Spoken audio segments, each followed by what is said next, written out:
So very good morning. तो आज अपन बात करने वाले हैं सर्कुलेटरी सिस्टम का, जो अपना लेक्चर नंबर 3 है, इसके अपन बात करने वाले हैं।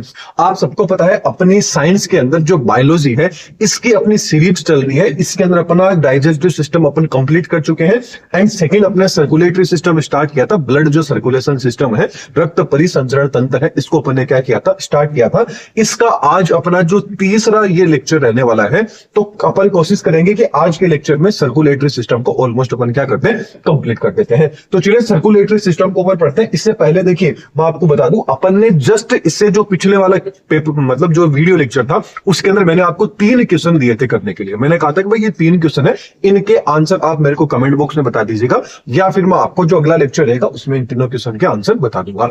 तो पहला क्वेश्चन तो ये था कि मान लीजिए, क्योंकि इससे पहले अपन क्या पढ़ चुके हैं, पहला जो लेक्चर था उसके अंदर अपन ने कंप्लीट ब्लड को कर लिया था। मतलब जो आपकी ब्लड के जो कंपोनेंट्स, आरबीसी होगी, डब्ल्यूबीसी होगी, प्लेटलेट्स होगी, प्लाज्मा हो गया, इन सबको कंप्लीट कर लिया था। सेकंड नंबर का लेक्चर था, उसके अंदर अपन ने कंप्लीट आपका ब्लड ग्रुपिंग वाला जो सिस्टम था उसको कंप्लीट अपन ने देख लिया था। उसी ब्लड ग्रुप वाले के अंदर से ये था कि यदि मान लीजिए कोई मां है, मदर है, उसका जो ब्लड ग्रुप है वो मान लीजिए ए है और पिता का क्या है, ए भी है, तो बताइए उनका जो बच्चा होगा उसका ब्लड ग्रुप क्या होगा।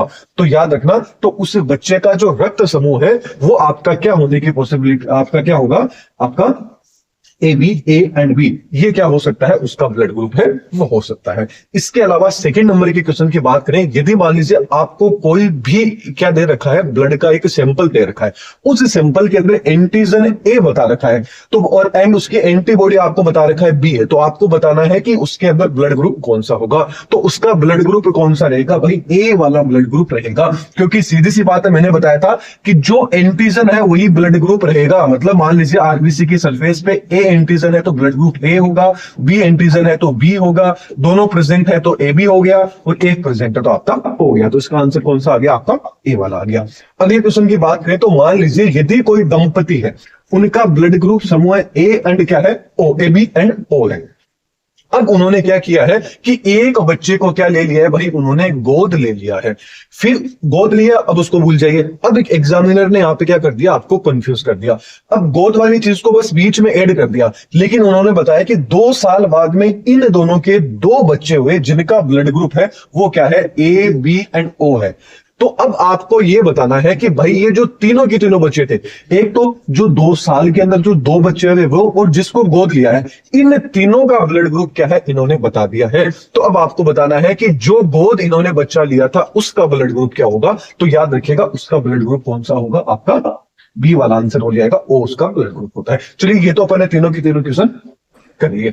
अब अपन मेन जो आज अपन स्टार्ट करने वाले हैं वो सर्कुलेशन वाला पोर्शन है, इसको स्टार्ट करने वाले हैं। सर्कुलेशन के अंदर जो आपका मेन हार्ट है इसको देखेंगे, और हार्ट की जो ब्लड वेसल, मतलब आपके शरीर में जो ब्लड वेसल्स है, जो आपकी वेन होगी, आपकी आर्टरीज होगी, आपकी कैपिलरीज होगी, बोले तो आपकी सीरा हो गई, धमनी होगी, आपकी केशिकाएं होगी, इनके बारे में अपन डिस्कस करेंगे। तो चलिए सर्कुलेशन, तो सर्कुलेशन का मैंने आपको बताया था, देखिए ब्लड सर्कुलेशन मतलब है कोई भी चीज होगी वो यदि सर्कल के रूप में घूम रही है तो उस चीज को क्या बोलते हैं, सर्कुलेशन बोलते हैं।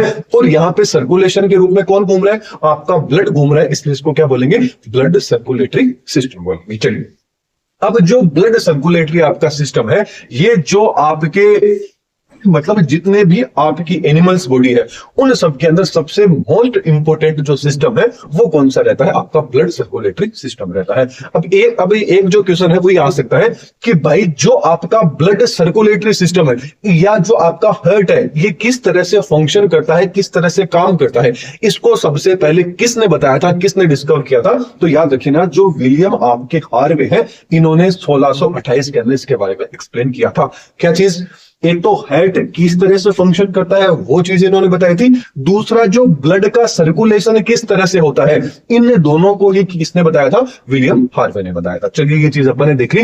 एंड मेन एक चीज और आ जाती है, पूछ ले कि भाई जो हार्ट है इसका डेवलपमेंट है वो किससे हुआ है। तो इसका डेवलपमेंट किससे हुआ है, जो आपकी जर्म लेयर मेसोडर्म है इससे हुआ है। आप सबको पता है आपके शरीर का जो पूरे के पूरी जो आपके पूरा शरीर है, जितने भी ऑर्गन है, सारे सिस्टम है, वो ओनली फॉर 3 जर्म लेयर से मिलकर बने, कौन कौन सी, एक्टोड्रम, मेसोड्रम एंड आपकी एंडोड्रम। उसमें से जो मेसोड्रम है, उस मेसोड्रम से क्या बना है भाई, आपका जो हार्ट है इसका क्या हुआ है, फॉर्मेशन हुआ है, यानी जो आपका सर्कुलेटरी सिस्टम है इसका फॉर्मेशन। चलिए ये तो अपने बेसिक चीज देख ली।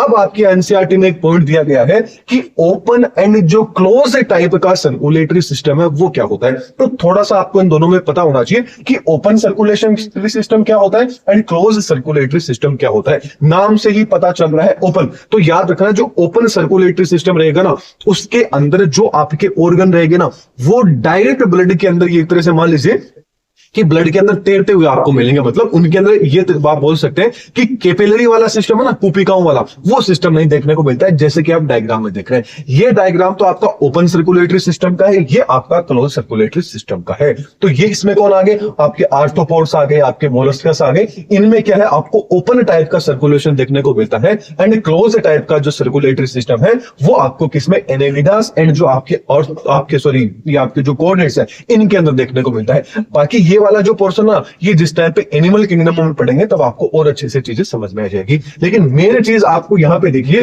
कि ये आपका जो ओपन टाइप का सर्कुलेटरी सिस्टम है, यहां पे देखिए ये चीजें क्या है, आपस में जुड़ी हुई नहीं है। मतलब ये जो आपकी कैपिलरीज है ना, ये कैपिलरीज आपस में जुड़ी हुई नहीं है। तो यहाँ पे बीच में क्या रहेंगे, जो भी ऑर्गन्स रहेंगे ना, वो सारे के सारे क्या होता है, ये मान लीजिए कि कैपिलरीज के कॉन्टेक्ट में नहीं, ब्लड मतलब ब्लड एकदम डायरेक्ट, मतलब ब्लड में एक तरह से मान लीजिए फ्लूइड के अंदर क्या है, डूबे हुए रहते हैं। तो इस तरह का जो सर्कुलेशन सिस्टम है वो आपका कौन सा होता है, आपका ओपन टाइप का सर्कुलेशन सिस्टम होता है। अब क्लोज टाइप के सर्कुलेटरी सिस्टम की बात करें तो अपने अंदर क्लोज टाइप का, सीधी सी बात है, एडवांस लोग हैं तो अपने अंदर क्लोज टाइप का सर्कुलेटरी सिस्टम देखने को मिलता है।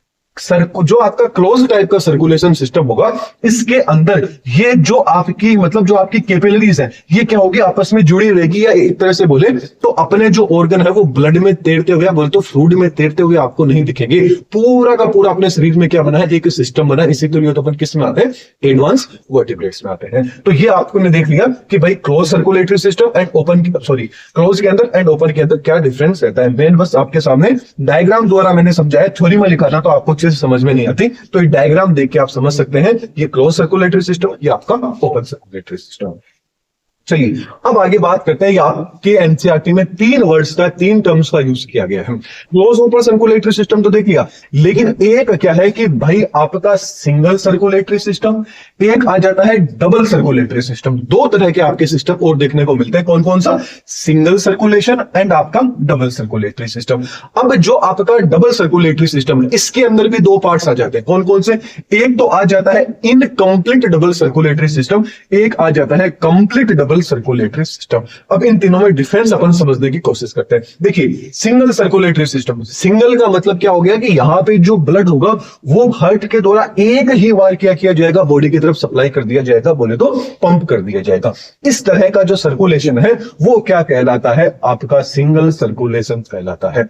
डबल सर्कुलेशन की बात करें तो डबल में क्या होगा, जो आपका हार्ट रहेगा ये ब्लड को क्या करेगा, 2 बार पंप करेगा। 2 बार कैसे करेगा, जैसे कि ये आपका क्या है, हार्ट है, तो पहले तो क्या करेगा, जो भी आपके शरीर से जो ब्लड आ रहा है वो सीधी सी बात है कि उसके अंदर ऑक्सीजन की कमी है उस ब्लड में। अब उस ब्लड में ऑक्सीजन की कमी है तो ऑक्सीजन कहां से मिलेगी, तो ऑक्सीजन कहां से मिलेगी, आपके लंग्स से मिलेगी।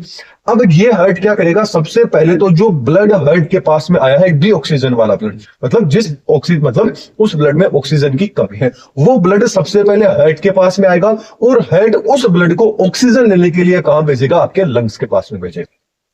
फिर लंग्स से ये जो ब्लड है, जो डीऑक्सीजनेटेड ब्लड था, ये ऑक्सीजन लेगा और ऑक्सीजन लेके वापस हार्ट के पास में आएगा। फिर हार्ट क्या करेगा, इसे जो आपका ये ब्लड रहेगा, इस ब्लड को, ऑक्सीजनेटेड ब्लड को फिर ऑर्गन्स के साथ में क्या कर देगा, शेयर कर देगा, ऑर्गन के साइड में पंप कर देगा। मतलब पहले तो हार्ट ने ब्लड को लंग्स के साइड में क्या किया, पंप किया, फिर वापस ब्लड आया, उसी ब्लड को क्या किया, जैसे ऑक्सीजन लेके आया वो ब्लड, तो उसको आपके शरीर के साइड में क्या कर दिया, भेज दिया। तो इस तरह का जो सर्कुलेशन है वो क्या कहलाता है, डबल सर्कुलेशन सिस्टम कहलाता है। अब डबल की भी आपको डेफिनेशन समझ में आ गई और सिंगल की भी समझ में आ गई। अब समझते हैं कि इनकम्प्लीट डबल सर्कुलेशन क्या होता है एंड कंप्लीट डबल सर्कुलेशन क्या होता है। अब देखिए, इनकम्प्लीट जो डबल सर्कुलेशन है इसके अंदर क्या होता है, जो हेड, देखिए नॉर्मल आप सबको पता है कि जो आपका ये हेड है, इस हेड के पास में क्या होते हैं, 4 चेंबर होते हैं। कितने, 1 2 3 4। ये जिस टाइम पे अपन थोड़ी देर में हर्ट पढ़ेंगे तब आपको और अच्छे से समझ में आ जाएगा। पहले आप समझिए कि 4 क्या होते हैं, हर्ट के पास में चेंबर होते हैं, जिसमें से जो राइट वाला है इस साइड में तो आपका क्या होता है, डीऑक्सीजनेटेड ब्लड क्या है, घूमता रहता है, और इधर वाला जो होता है आपका लेफ्ट साइड वाला, इसके अंदर ऑक्सीजनेटेड ब्लड है, ये घूमता रहता है। यहां तक का लॉजिक समझ में आ गया। अब लेकिन ये देखिए कि आपका जो इनकम्प्लीट डबल सर्कुलेटरी सिस्टम है, इनके पास में क्या होता है कि जो हेड होता है इसके कितने होते हैं, ओनली 4, 3 ही चेंबर है वो आपको देखने को मिलते हैं। कितने चेंबर, 3 ही यहां पर चेंबर देखने को मिलते हैं। तो यहां पे क्या होता है कि oxygenated blood and deoxygenated blood, मैंने जिस ब्लड में ऑक्सीजन प्रेजेंट है और जिस ब्लड में ऑक्सीजन की मात्रा थोड़ी कम है, ये दोनों के दोनों ब्लड क्या हो जाते हैं, मिक्स हो जाते हैं, इसीलिए इसको क्या बोला जाता है, इनकम्प्लीट डबल सर्कुलेटरी सिस्टम। लेकिन अपन बात करें कंप्लीट डबल सर्कुलेटरी सिस्टम में, तो कंप्लीट डबल सर्कुलेटरी सिस्टम उनके अंदर देखने को मिलेगा जिनके हार्ट में कितने होंगे, 4 चेंबर आपको देखने को मिलेंगे। 1 2 3 4 चेंबर जिनमें देखने को मिलेंगे उनमें डबल सर्कुलेटरी सिस्टम होगा। मतलब यहां पे जो ऑक्सीजनेटेड ब्लड है वो अलग से रहेगा और डीऑक्सीजनेटेड ब्लड अलग रहेगा, दोनों के दोनों आपस में मिक्स नहीं होंगे। इस तरह का सर्कुलेशन क्या कहलाता है, डबल आपका कंप्लीट सर्कुलेशन सिस्टम कहलाता है। यहां से पहले जो आपकी बॉडी है, शरीर है, इस शरीर से जो भी डीऑक्सीजनेटेड ब्लड आएगा उसको हार्ट लंग्स के पास में क्या कर देगा, ट्रांसफर कर देगा, भेज देगा पंपिंग द्वारा। फिर लंग्स से वापस आपके हार्ट के पास में आएगा, ये ब्लड के अंदर क्या होगी, ऑक्सीजन प्रेजेंट रहेगी, फिर ये ऑक्सीजनेटेड ब्लड को आपके शरीर में क्या कर देता है, सप्लाई कर देता है। इस तरह का जो सर्कुलेशन है वो क्या कहलाता है, कंप्लीट डबल सर्कुलेशन कहलाता है। आई थिंक आपको इन तीनों के अंदर क्या है, जो परिभाषा है, जो चीजें हैं, वो चीज आपको समझ में आ गई होगी। यहाँ भी जो आप ब्लू वाले देख रहे हैं, रेड वाले देख रहे हैं, देखिए ये देख रहे हैं आप मिक्स, मतलब थोड़ी सी आपको बैंगनी कलर में दिख रही होगी, वॉलेट कलर में, ये तो क्या है, मिक्स ब्लड है। एकदम आपका रेड कलर में है, उसके अंदर ऑक्सीजन की मात्रा ज्यादा है, और जो आपको थोड़ी ब्लू दिखाई दे रही होगी इसके अंदर क्या है, ऑक्सीजन की मात्रा थोड़ी सी कम है, बोले तो CO2 इसके अंदर थोड़ी ज्यादा आपको देखने को मिलेगी। तो ये आपका क्या है, सिंगल सर्कुलेशन, और आपका डबल सर्कुलेशन है इनकम्प्लीट, एंड आपका कंप्लीट सर्कुलेशन।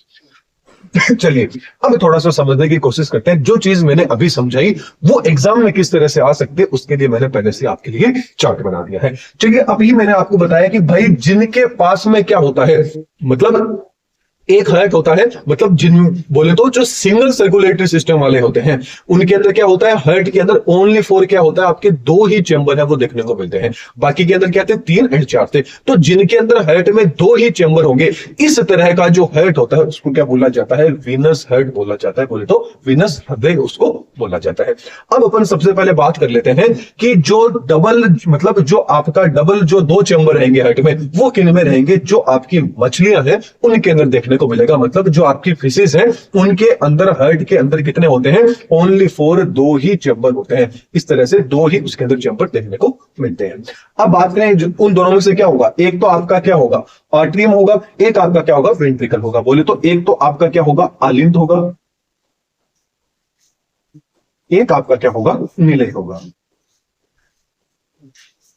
ओके, अब जो आपका बात करते हैं अभी, अब मैंने आपको बताया कि जिनके पास में क्या होगा, 3 क्या होंगे आपको चेंबर देखने को मिलेंगे। वो कौन कौन आएंगे, आपके एम्फीबियंस एंड आपके जो रेप्टाइल्स हैं, इनके हार्ट में कितने होते हैं, 3 चेंबर आपको देखने को मिलते हैं। इसीलिए क्या करते हैं, ये आपका इनकम्प्लीट डबल सर्कुलेशन क्या करते हैं, शो करते हैं। तो इनके अंदर जो आलिंद रहेगा, बोले तो जो आपका आर्टरियम रहेगा, वो तो कितने होंगे, संख्या में 2 होंगे, लेकिन जो वेंट्रिकल रहेगा, जो निलय रहेगा, वो संख्या में क्या होगा, 1 होगा। मतलब इनके हार्ट की जो स्ट्रक्चर रहेगी वो आपकी क्या रहेगी, इस तरह से इनका हार्ट होता है कि जो आपके एट्रियम है ये तो संख्या में 2 होंगे, एंड निलय लेकिन कितना होगा, सॉरी जो आपका वेंट्रिकल होगा, निलय होगा, वो कितना होगा, संख्या में 1 होगा। और इनमें जो पीसेस रहेगी उनका जो हेड रहेगा वो आपका ओनली 4 इस तरह से रहेगा कि उसमें एक ही आर्टरियम होगा और एक ही क्या होगा, उनमें निलय होगा। मतलब एक ही आलिंद होगा, एक ही निलय होगा।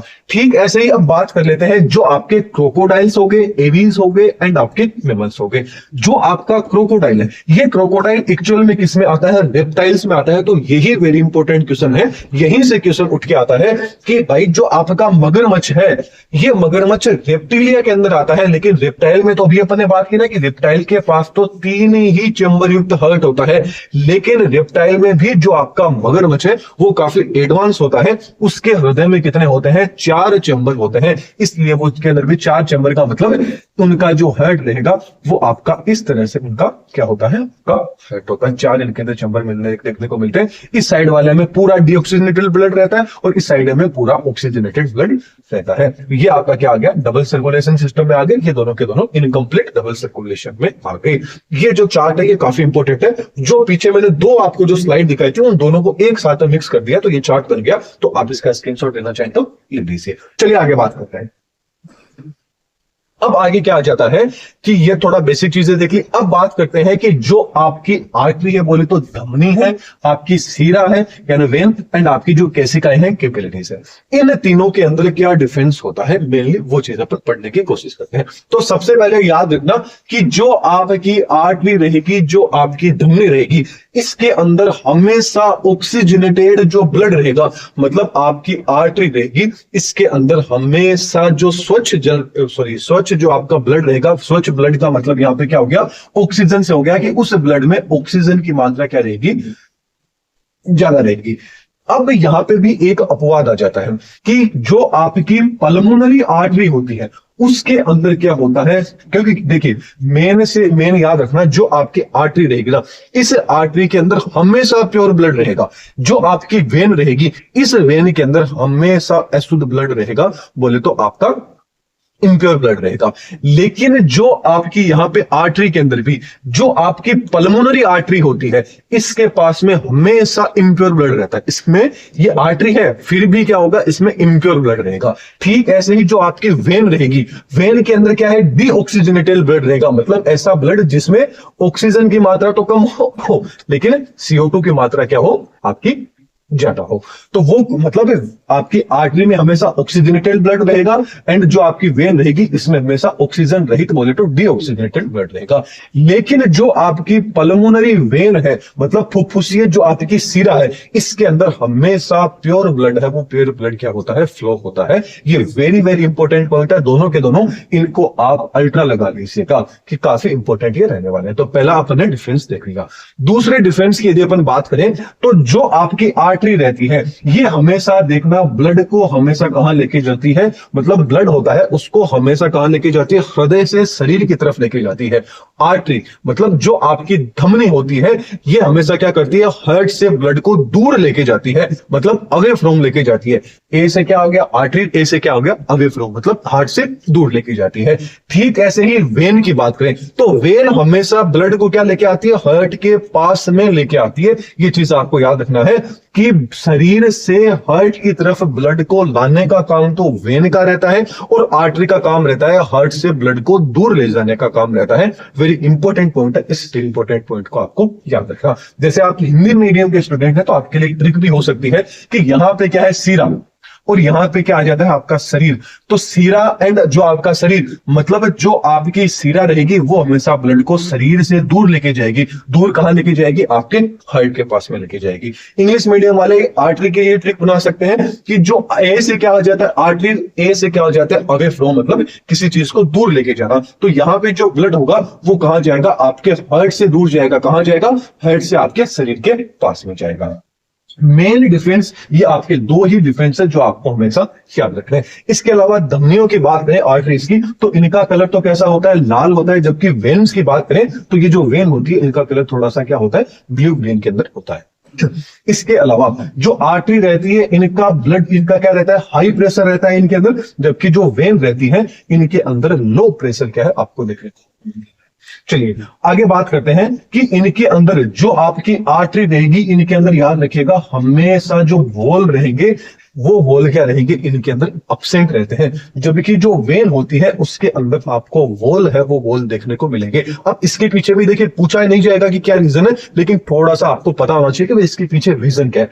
बात सबसे पहले करते हैं कि भाई ये आर्टरी है, ये आपकी क्या आ जाती है? वेन आ जाती है। अब सपोज कीजिए कि यहां से ब्लड को कहां लेके जाना है, हार्ट से पूरे शरीर की तरफ लेके जाना है, तो यहां पे वॉल का क्या काम रहेगा, क्योंकि सीधी सी बात है कि जो ग्रेविटेशन फोर्स है उससे अपने आप ही चला जाएगा। लेकिन बात करें वेन की, तो वेन को क्या करना है, नाखून से अपने हार्ट की तरफ ब्लड को भेजना है।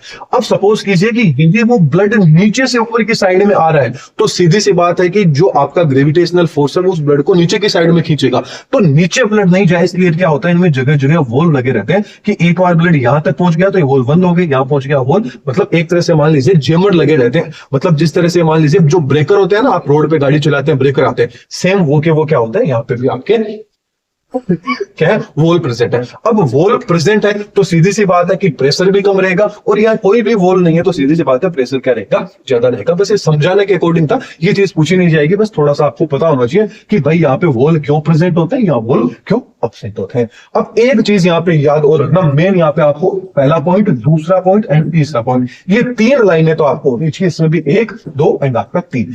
तीसरा ये आ जाता है, पूछ लिया जाए कि भाई सबसे बड़ी जो धमनी है, सबसे बड़ी जो आर्टरी है वो कौन सी होती है, तो याद रखना जिसको महाधमनी बोला जाता है, बोले तो आपकी एरोटा बोला जाता है।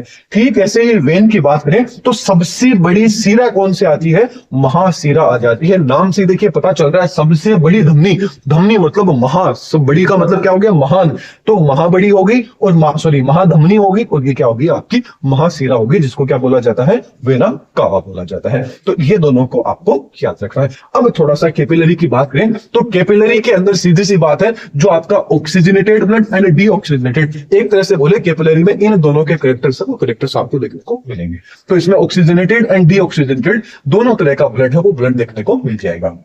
ये पूछा नहीं जाता है कैपिलरी के बारे में, आज तक नहीं पूछा गया है, बस मैं ऐसे ही थोड़ा सा, भाई चीज आ गई तो सीधी सी बात है, पढ़ने में क्या दिक्कत है। बात करें कि भाई ये क्या करती है, जो कैपिलरी है आपकी आर्टरी एंड वेन, इन दोनों को क्या करती है, लिंक करती है, और यहाँ पे क्या होती है, कलर के अंदर मिक्स होती है, मतलब रेड कलर भी में भी होगी है और ब्लू ग्रीन कलर में भी आपको देखने को मिल सकती है। यहाँ पर भी ब्लड प्रेशर क्या रहता है, कम रहता है, और इनमें भी वॉल्व क्या होते हैं, आपके एब्सेंट होते हैं। तो ये इन तीनों के अंदर अपन ने क्या देख लिया, डिफरेंस देख लिया। और यहाँ पे भी, ये भी मैं इंपोर्टेंट पॉइंट की बात करूं तो पहला तो आ जाता है आपका ये वाला, इसको याद रखना है। दूसरे में आपको इसको याद रखना है। फिर आपका ये वाली लाइन है, एंड आपका ये वाला पॉइंट है, एंड आपका ये वाला पॉइंट है। इनको आप अल्ट्रा लाइन कर दीजिए, आप इनको अच्छे से याद कर दीजिए। ये क्वेश्चन तो आपको एग्जाम में देखने को मिल सकते हैं। चलिए आगे बात करते हैं। आगे बात करते हैं, ये जो डायग्राम है, ये डायग्राम बस समझाने के अकॉर्डिंग इसको आप स्किप कर सकते हैं। 1 मिनट में थोड़ा सा मैं आर्टरी जो वेन है एंड आपकी जो कैपिलरी है उनको समझा देता हूं। ये जो आपकी आर्टरी रेड कलर में दिख रहे हैं, ये आपकी आर्टरी है, सीधी सी बात है। ये जो आप बीच में देख रहे हैं, ये आपकी क्या है, कैपिलरी है। ये देखिए कलर के अंदर मिक्स कलर में, और ये जो आप देख रहे हैं, ये आपकी वेन है। बस यही चीज है जो मैंने आपको बताई ना, ये आर्टरी होगी, ये वेन होगी, ये आपकी कैपिलरी होगी। इन तीनों में मैंने आपको बता दिया, आर्टरी, वेन एंड आपकी कैपिलरी। चलिए अब आगे बात करते हैं, मेन आ जाता है अपना ह्यूमन का हार्ट। कि अब हार्ट के बारे में देख लेते हैं कि आखिरकार ये क्या होता है। तो सबसे पहला क्वेश्चन तो यही आ जाता है कि जो अपन स्टडी कर रहे हैं हार्ट के बारे में, इस स्टडी को क्या बोला जाता है, तो इसको क्या बोला जाता है, कार्डियोलॉजी बोला जाता है। तो वेरी इंपॉर्टेंट पॉइंट याद रखिएगा कि मानव हृदय का जो अध्ययन है, यानी स्टडी ऑफ जो हार्ट है, ह्यूमन हार्ट है, उसको क्या बोला जाता है, कार्डियोलॉजी बोला जाता है। इसके अलावा जो आपका हार्ट होता है, याद रखना ये मस्कुलर ऑर्गन होता है, बोले तो एक तरह का ये क्या होता है, पेशीय अंग है जो आपका मानव का हार्ट है। मानव के हार्ट के अंदर क्या होता है, आपको 4 चैम्बर देखने को मिलते हैं। कितने चैम्बर देखने को मिलते हैं भाई, 4 चैम्बर युक्त होता है। जैसा कि मैंने आपको बताया था, मानव के हार्ट में कितने होते हैं आपके, ये कितने हैं आपके भाई, 4 चैम्बर है। 1 2 3 4 मानव के हार्ट में क्या होते हैं, चैम्बर होते हैं। इसके अलावा याद रखना कि मानव का हार्ट का ओरिजिन किससे हुआ है, आपकी मीजोड्रम है। 3 जर्म लेयर होती है, एक्टोड्रम, मीजोड्रम एंड एंडोड्रम। उनमें से जो मीजोड्रम है, इससे क्या हुआ है, ह्यूमन हार्ट का ओरिजिन हुआ है। ये चीज तक समझ ली। अब इसकी लोकेशन पूछ लीजिए कि भाई आपके हार्ट कहां पर प्रेजेंट होता है, तो याद रखना जो आपकी थोरेसिक कैविटी है एंड जो आपके दोनों के दोनों जो लंग्स है, उनमें थोड़ा सा नीचे की की साइड में, जैसे मैं आपको समझाने की कोशिश करता हूँ। ये आपकी थोरेसिक कैविटी होती है, ये आपकी एब्डोमेन कैविटी होता है। इन दोनों को अलग करने का काम किसका रहता है? आपके डायफ्राम का काम होता है। ये दोनों के दोनों क्या होते हैं भाई? आपके लंग्स होते हैं। क्या होते हैं? दोनों के दोनों लंग्स होते हैं। दोनों लंग्स के जस्ट बीच में थोड़ा सा नीचे की साइड में क्या होता है? आपका हार्ट प्रेजेंट होता है। तो ऑल ओवर बात करें तो यहां पर क्या होता है भाई? आपका हार्ट है, ये प्रेजेंट होता है। अब हार्ट की जो साइज है, याद रखना, बंद मुट्ठी के आकार की जैसी होती है। क्वेश्चन कई बार आता है, जो क्लीन फिस्ट है इसके जैसी होती है, बोले तो बंद मुट्ठी के। आपका हार्ट बस इतना ही होता है कि एक मुट्ठी में बंद हो जाए। फिर भी देख लीजिए कि पूरे शरीर के अंदर ये ब्लड क्या करता है? पंप करता रहता है। तो ये भी याद रखना कि पूछ लिया जाए कि मानव शरीर का सबसे व्यस्ततम ऑर्गन कौन सा होता है, अंग कौन सा होता है, तो भाई वो आपका क्या है? हार्ट होता है। ये जीवन के अंदर कभी भी नहीं थकता है। यदि किसी से मोटिवेशन लेना है तो आप हार्ट से ले सकते हैं, कि चाहे आप कितने भी बीमार क्यों ना हो जाए। आप बीमार हो जाते हैं तो आप स्टडी नहीं करते कि भाई आज तो सर दर्द हो रहा है, आज ये हो रहा है, नहीं पड़ता है। लेकिन जो आपका हार्ट है, यदि इसके अंदर दर्द भी रहेगा ना, तो भी क्या कर देगा भाई? ये ब्लड को पंप करना नहीं भूलता। ऐसे नहीं है कि भाई मैं 2 मिनट रेस्ट ले लेता हूं, बिल्कुल भी नहीं। यदि इसने रेस्ट ले लिया तो आप परमानेंटली क्या ले लोगे? रेस्ट ले लोगे। तो शरीर का सबसे व्यस्ततम ऑर्गन है वो कौन सा होता है? मानव का हार्ट होता है। वेरी इंपॉर्टेंट पॉइंट है, याद रखना। और इसकी साइज कैसी होती है? बंद मुट्ठी के अंदर ही आ जाए, बस इतना सा ही क्या होता है कि छोटा। अब बात कर लेते हैं इसकी वेट की। यदि नॉर्मली इसका वेट पूछा जाए, ऐसे दे दिया जाए कि भाई मानव हृदय का जो वजन है, वेट है, वो कितना होता है, तो याद रखना मानव हृदय का कितना होता है? 300 से 350 ग्राम तक इसका वेट रहता है। लेकिन कंफ्यूज करने के लिए पूछ लिया जाए कि भाई आप मेल एंड फीमेल दोनों में बता दीजिए कि भाई कितना होता है। ओनली मेल में पूछ लिया जाए तो याद रखना 300 से 350 ग्राम तक क्या होता है? मेल का जो हार्ट होता है उसका वजन होता है। फीमेल की बात करें तो फीमेल के हार्ट में 250 से 280 ग्राम तक क्या होता है? वजन होता है। तो आपने क्या देखा कि जो मेल का जो वेट होता है ये साइज में बड़ा होता है, फीमेल का हार्ट होता है ये साइज में क्या होता है? तो सॉरी, वजन के अंदर क्या होता है? कम होता है। तो याद रखना मेल का हार्ट तो वजन में ज्यादा होता है, फीमेल का क्या होता है? आपका वेट में कम होता है। इसीलिए आपने नोट किया होगा कि ज्यादातर जो पुरुष होते हैं, जो मेल होते हैं, उन्हीं में क्या होता है? हार्ट का दर्द आता है। कहीं भी सुना है कि किसी महिला के हार्ट का दर्द आगे क्यों नहीं आता? बस यही रीजन है कि इनके हार्ट का वजन है कि कम होता है। एग्जाम में नहीं पूछा जाएगा, बस जनरल नॉलेज के लिए मैंने आपको बता दिया। चलिए आगे बात करते हैं। अब ये जो आपका हार्ट है, अब सीधी सी बात है कि इसको भी किसी न किसी तरीके से प्रोटेक्ट करना पड़ेगा। तो जो आपका हार्ट रहेगा, इसके चारों ओर क्या रहती है? ये जो आप देख रहे हैं ना, ये डबल लेयर क्या रहती है? इसमें एक मेम्ब्रेन प्रेजेंट रहती है। ये जो डबल लेयर मेम्ब्रेन प्रेजेंट होती है, बेग लाइक स्ट्रक्चर होती है, थैले के जैसी स्ट्रक्चर होती है, जिसको क्या बोला जाता है? पेरिकार्डियम बोला जाता है। वेरी इंपॉर्टेंट पॉइंट है, इसको क्या बोला जाता है? पेरिकार्डियम बोला जाता है। अब ये जो बेग लाइक है, ये डबल लेयर मेम्ब्रेन होती है, तो इसके बीच में क्या होता है? फ्लूइड भरा हुआ रहता है। इसके बीच में क्या होता है? फ्लूइड भरा हुआ रहता है, बोले तो द्रव भरा हुआ रहता है, जिसको क्या बोला जाता है? पेरिकार्डियल जो फ्लूइड है वो इसको बोला जाता है। क्या बोला जाता है? पेरिकार्डियल द्रव इसको बोला जाता है। अब क्वेश्चन ये आ जाता है कि ये जो पेरिकार्डियल जो फ्लूइड है, द्रव है, इसका एक्चुअल में फंक्शन क्या होता है? इसका काम क्या होता है? तो याद रखना ये हार्ट को मॉइस्चराइज प्रदान करता है। इसके अलावा फ्रिक्शन, बोले तो घर्षण से बचाने का काम करता है। सपोज कीजिए किसी ने आपकी छाती के ऊपर मुक्का मार दिया, तो ऐसा थोड़ी है कि आपका हार्ट टूट जाएगा, खत्म हो जाएगा, टाटा बाय बाय हो जाएगा। नहीं होगा। क्यों नहीं होगा? क्योंकि आपको हार्ट को कौन प्रोटेक्ट कर रहा है? यहां पे जो पेरिकार्डियल फ्लूइड है, ये क्या होता है कि मान लीजिए कहीं आपके प्रेशर पड़ रहा है, कुछ भी पड़ रहा है, तो ये क्या करता है? जो फ्लूइड रहता है ये इसको फ्रिक्शन होने से बचाता है, बोले तो घर्षण, कि भाई जो आपकी पंसलियां, ये पंसलियां आपके हार्ट को नहीं तोड़ दे, उससे बचाने का काम कौन करता है? कि भाई ये जो पेरिकार्डियल फ्लूइड है इसके द्वारा किया जाता है। तो ये अपन ने थोड़ा सा क्या देख लिया? हार्ट के बारे में बेसिक चीज देख ली, जो ज्यादातर एग्जाम में क्वेश्चन यहां से बनते हैं। अब आगे बात करते हैं कि जो आपका हार्ट होता है, ये वही चीज है जो मैंने आपको बताया कि शरीर का सबसे व्यस्ततम ऑर्गन कौन सा होता है? आपका हार्ट होता है। अब जो हार्ट है, इस हार्ट में कितने होते हैं भाई? आपके 4 चैम्बर होते हैं। वेरी इंपॉर्टेंट पॉइंट है। अब आप में से कई लोग कहेंगे कि सर राइट वाला ये होता है, लेफ्ट वाला ये होता है। बस समझने के अकॉर्डिंग हमेशा ये चीज याद रखना कि जहां पर भी आपको 3 वॉल्व देखने को मिल जाए, जिस भी चैम्बर, मतलब हार्ट के अंदर सीधी सी बात है 4 चैम्बर होते हैं, 4 में से जहां पर भी आपको 3 चैम्बर देखने को मिल जाए, वो हमेशा क्या होगा? राइट वाला होगा। अब आप उसको किधर भी कर लीजिए, जहां पर भी आपको 3 चैम्बर देखने को मिल जाए, वो हमेशा हार्ट क्या होगा? राइट वाला होगा। अब बात करते हैं जो आपका हार्ट होता है, इसमें कितने होते हैं भाई? 4 चैम्बर होते हैं। ये आपका राइट एट्रियम हो गया, बोले तो आपका दायां कौन सा हो गया? आपका आलिंद हो गया। ये आपका कौन सा आ गया, आपका दायां आलिंद आ गया, सॉरी बायां आपका आलिंद आ गया। ठीक ऐसे ये राइट आपका दायां क्या आ गया, निलय आ गया, बोले तो आपका वेंट्रिकल आ गया। और ये आपका कौन सा आ गया, लेफ्ट वाला बोले तो बायां आपका कौन सा आ गया, सॉरी बायां आपका कौन सा आ गया, निलय आ गया। ये आपका कौन सा आ गया, राइट एट्रियम, ये लेफ्ट एट्रियम, ये राइट वेंट्रिकल, ये आपका क्या आ जाता है, लेफ्ट वेंट्रिकल आ जाता है। तो ओवरऑल बात करें तो आपके हार्ट में कितने होते हैं, 4 चैम्बर है, वो 4 चैम्बर आपको देखने को मिलते हैं।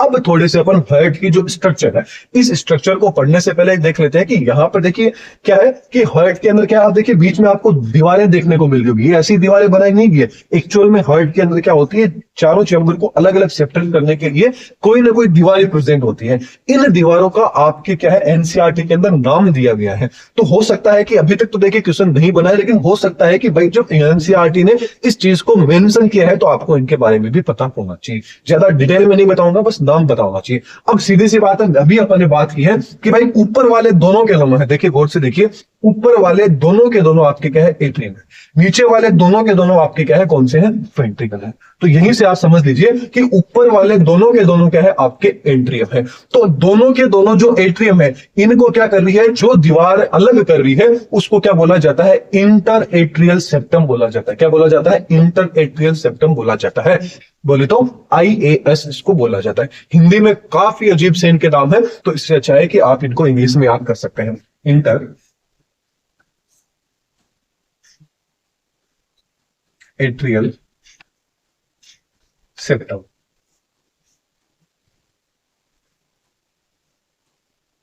इंटर एट्रियल सेप्टम हो जाता है। अब नेक्स्ट यदि अपन बात करें तो ये आपका तो कौन सा है, राइट वाला पार्ट है, बोले तो दोनों के दोनों आपके एट्रियम है, ये दोनों के दोनों क्या है, आपके वेंट्रिकल है। एट्रियम बोले तो आपके आलिंद वाला पार्ट है, ये आपका कौन सा है, निलय। दोनों के दोनों आलिंद हो गए, दोनों के दोनों निलय हो गए। इन दोनों को जो चीज, जो लेयर है, जो मेम्ब्रेन है, वो इन दोनों को अलग कर रही है, उसको क्या बोला जाता है, दोनों के साथ में मिक्स करके नाम दे दिया गया एट्रो वेंट्रिकल सेप्टम। क्या दे दिया गया, एट्रो वेंट्रिकल सेप्टम, इसको क्या दे दिया जाए, नाम दे दिया गया एवीएस, इसको बोल देते हैं। ठीक ऐसे ही बात करें कि भाई ये राइट वाला वेंट्रिकल है, ये लेफ्ट वाला वेंट्रिकल है, तो इन दोनों वेंट्रिकल को भी तो कोई ना कोई लाइन क्या कर रही है, अलग कर रही होगी। तो इसको क्या बोला जाता है, इंटर वेंट्रिकल सेप्टम, IVS इसको बोला जाता है। तो वेरी इंपॉर्टेंट पॉइंट है, इसको याद रखना है। इसके अलावा थोड़ा सा हेड के साइज की यदि अपन बात करें कि भाई इन चारों में से बड़ा कौन सा होता है, छोटा कौन सा होता है, तो याद रखना सबसे बड़ा कौन सा होता है, राइट वेंट्रिकल साइज में सबसे बड़ा होता है। इसके बाद में आपका सबसे बड़ा कौन सा होता है, लेफ्ट वाला वेंट्रिकल, उसके बाद में राइट वाला वेंट्रिकल, फिर राइट वाला एट्रियम एंड आपका लेफ्ट वाला एट्रियम। ये इनका थोड़ा सा सीक्वेंस है। यहां से जो मेन क्वेश्चन है, अब बस थोड़ा सा इसको आपको क्या है, याद रखना है, इस ऑर्डर को याद रखना है। ये अपन ने थोड़ा सा इसके बारे में देख लिया। अब मेन बात कर लेते हैं हार्ट के डायग्राम की, इसकी स्ट्रक्चर की। हार्ट के डायग्राम की बात करें तो ये देखिए, ये आपका कौन सा है, राइट वाला एट्रियम है, ये आपके लेफ्ट वाला एट्रियम है, ये आपका राइट वाला वेंट्रिकल है एंड ये आपके कौन सा आ जाता है, लेफ्ट वाला वेंट्रिकल आ जाता है। बोले तो ये आपका दायां आलिंद, आपका बायां निलय, आपका दायां निलय एंड आपका बायां निलय, ये सारे के सारे आगे। मतलब हार्ट कितने चैम्बर में होता है, आपके 4 चैम्बर में होता है। अब क्या होता है, जो आपका दायां आलिंद होता है, बोले तो राइट आपका जो एट्रियम होता है, यहां पर क्या होता है, ब्लड 2 जगहों से आता है। अब ऊपर की साइड में है, सबसे टॉप के ऊपर बैठा है, तो ब्लड यहां पे 2 जगह से आएगा। एक तो यहां पे क्या रहेगा, सुपीरियर वेना कावा रहेगी, मतलब ऊपर वाली वेना कावा रहेगी। एक क्या रहेगी, आपकी इंफीरियर वेना कावा रहेगी, बोले तो नीचे वाली वेना कावा रहेगी। इन दोनों का काम क्या रहेगा, ये तो आपके शरीर का ऊपर, जैसे आपका दिमाग हो गया, मुंह हो गया, माउथ, यहाँ पे जो भी रहेगा, वहां से जो ब्लड आएगा वो तो किससे आएगा, आपकी सुपीरियर वेना कावा से आएगा।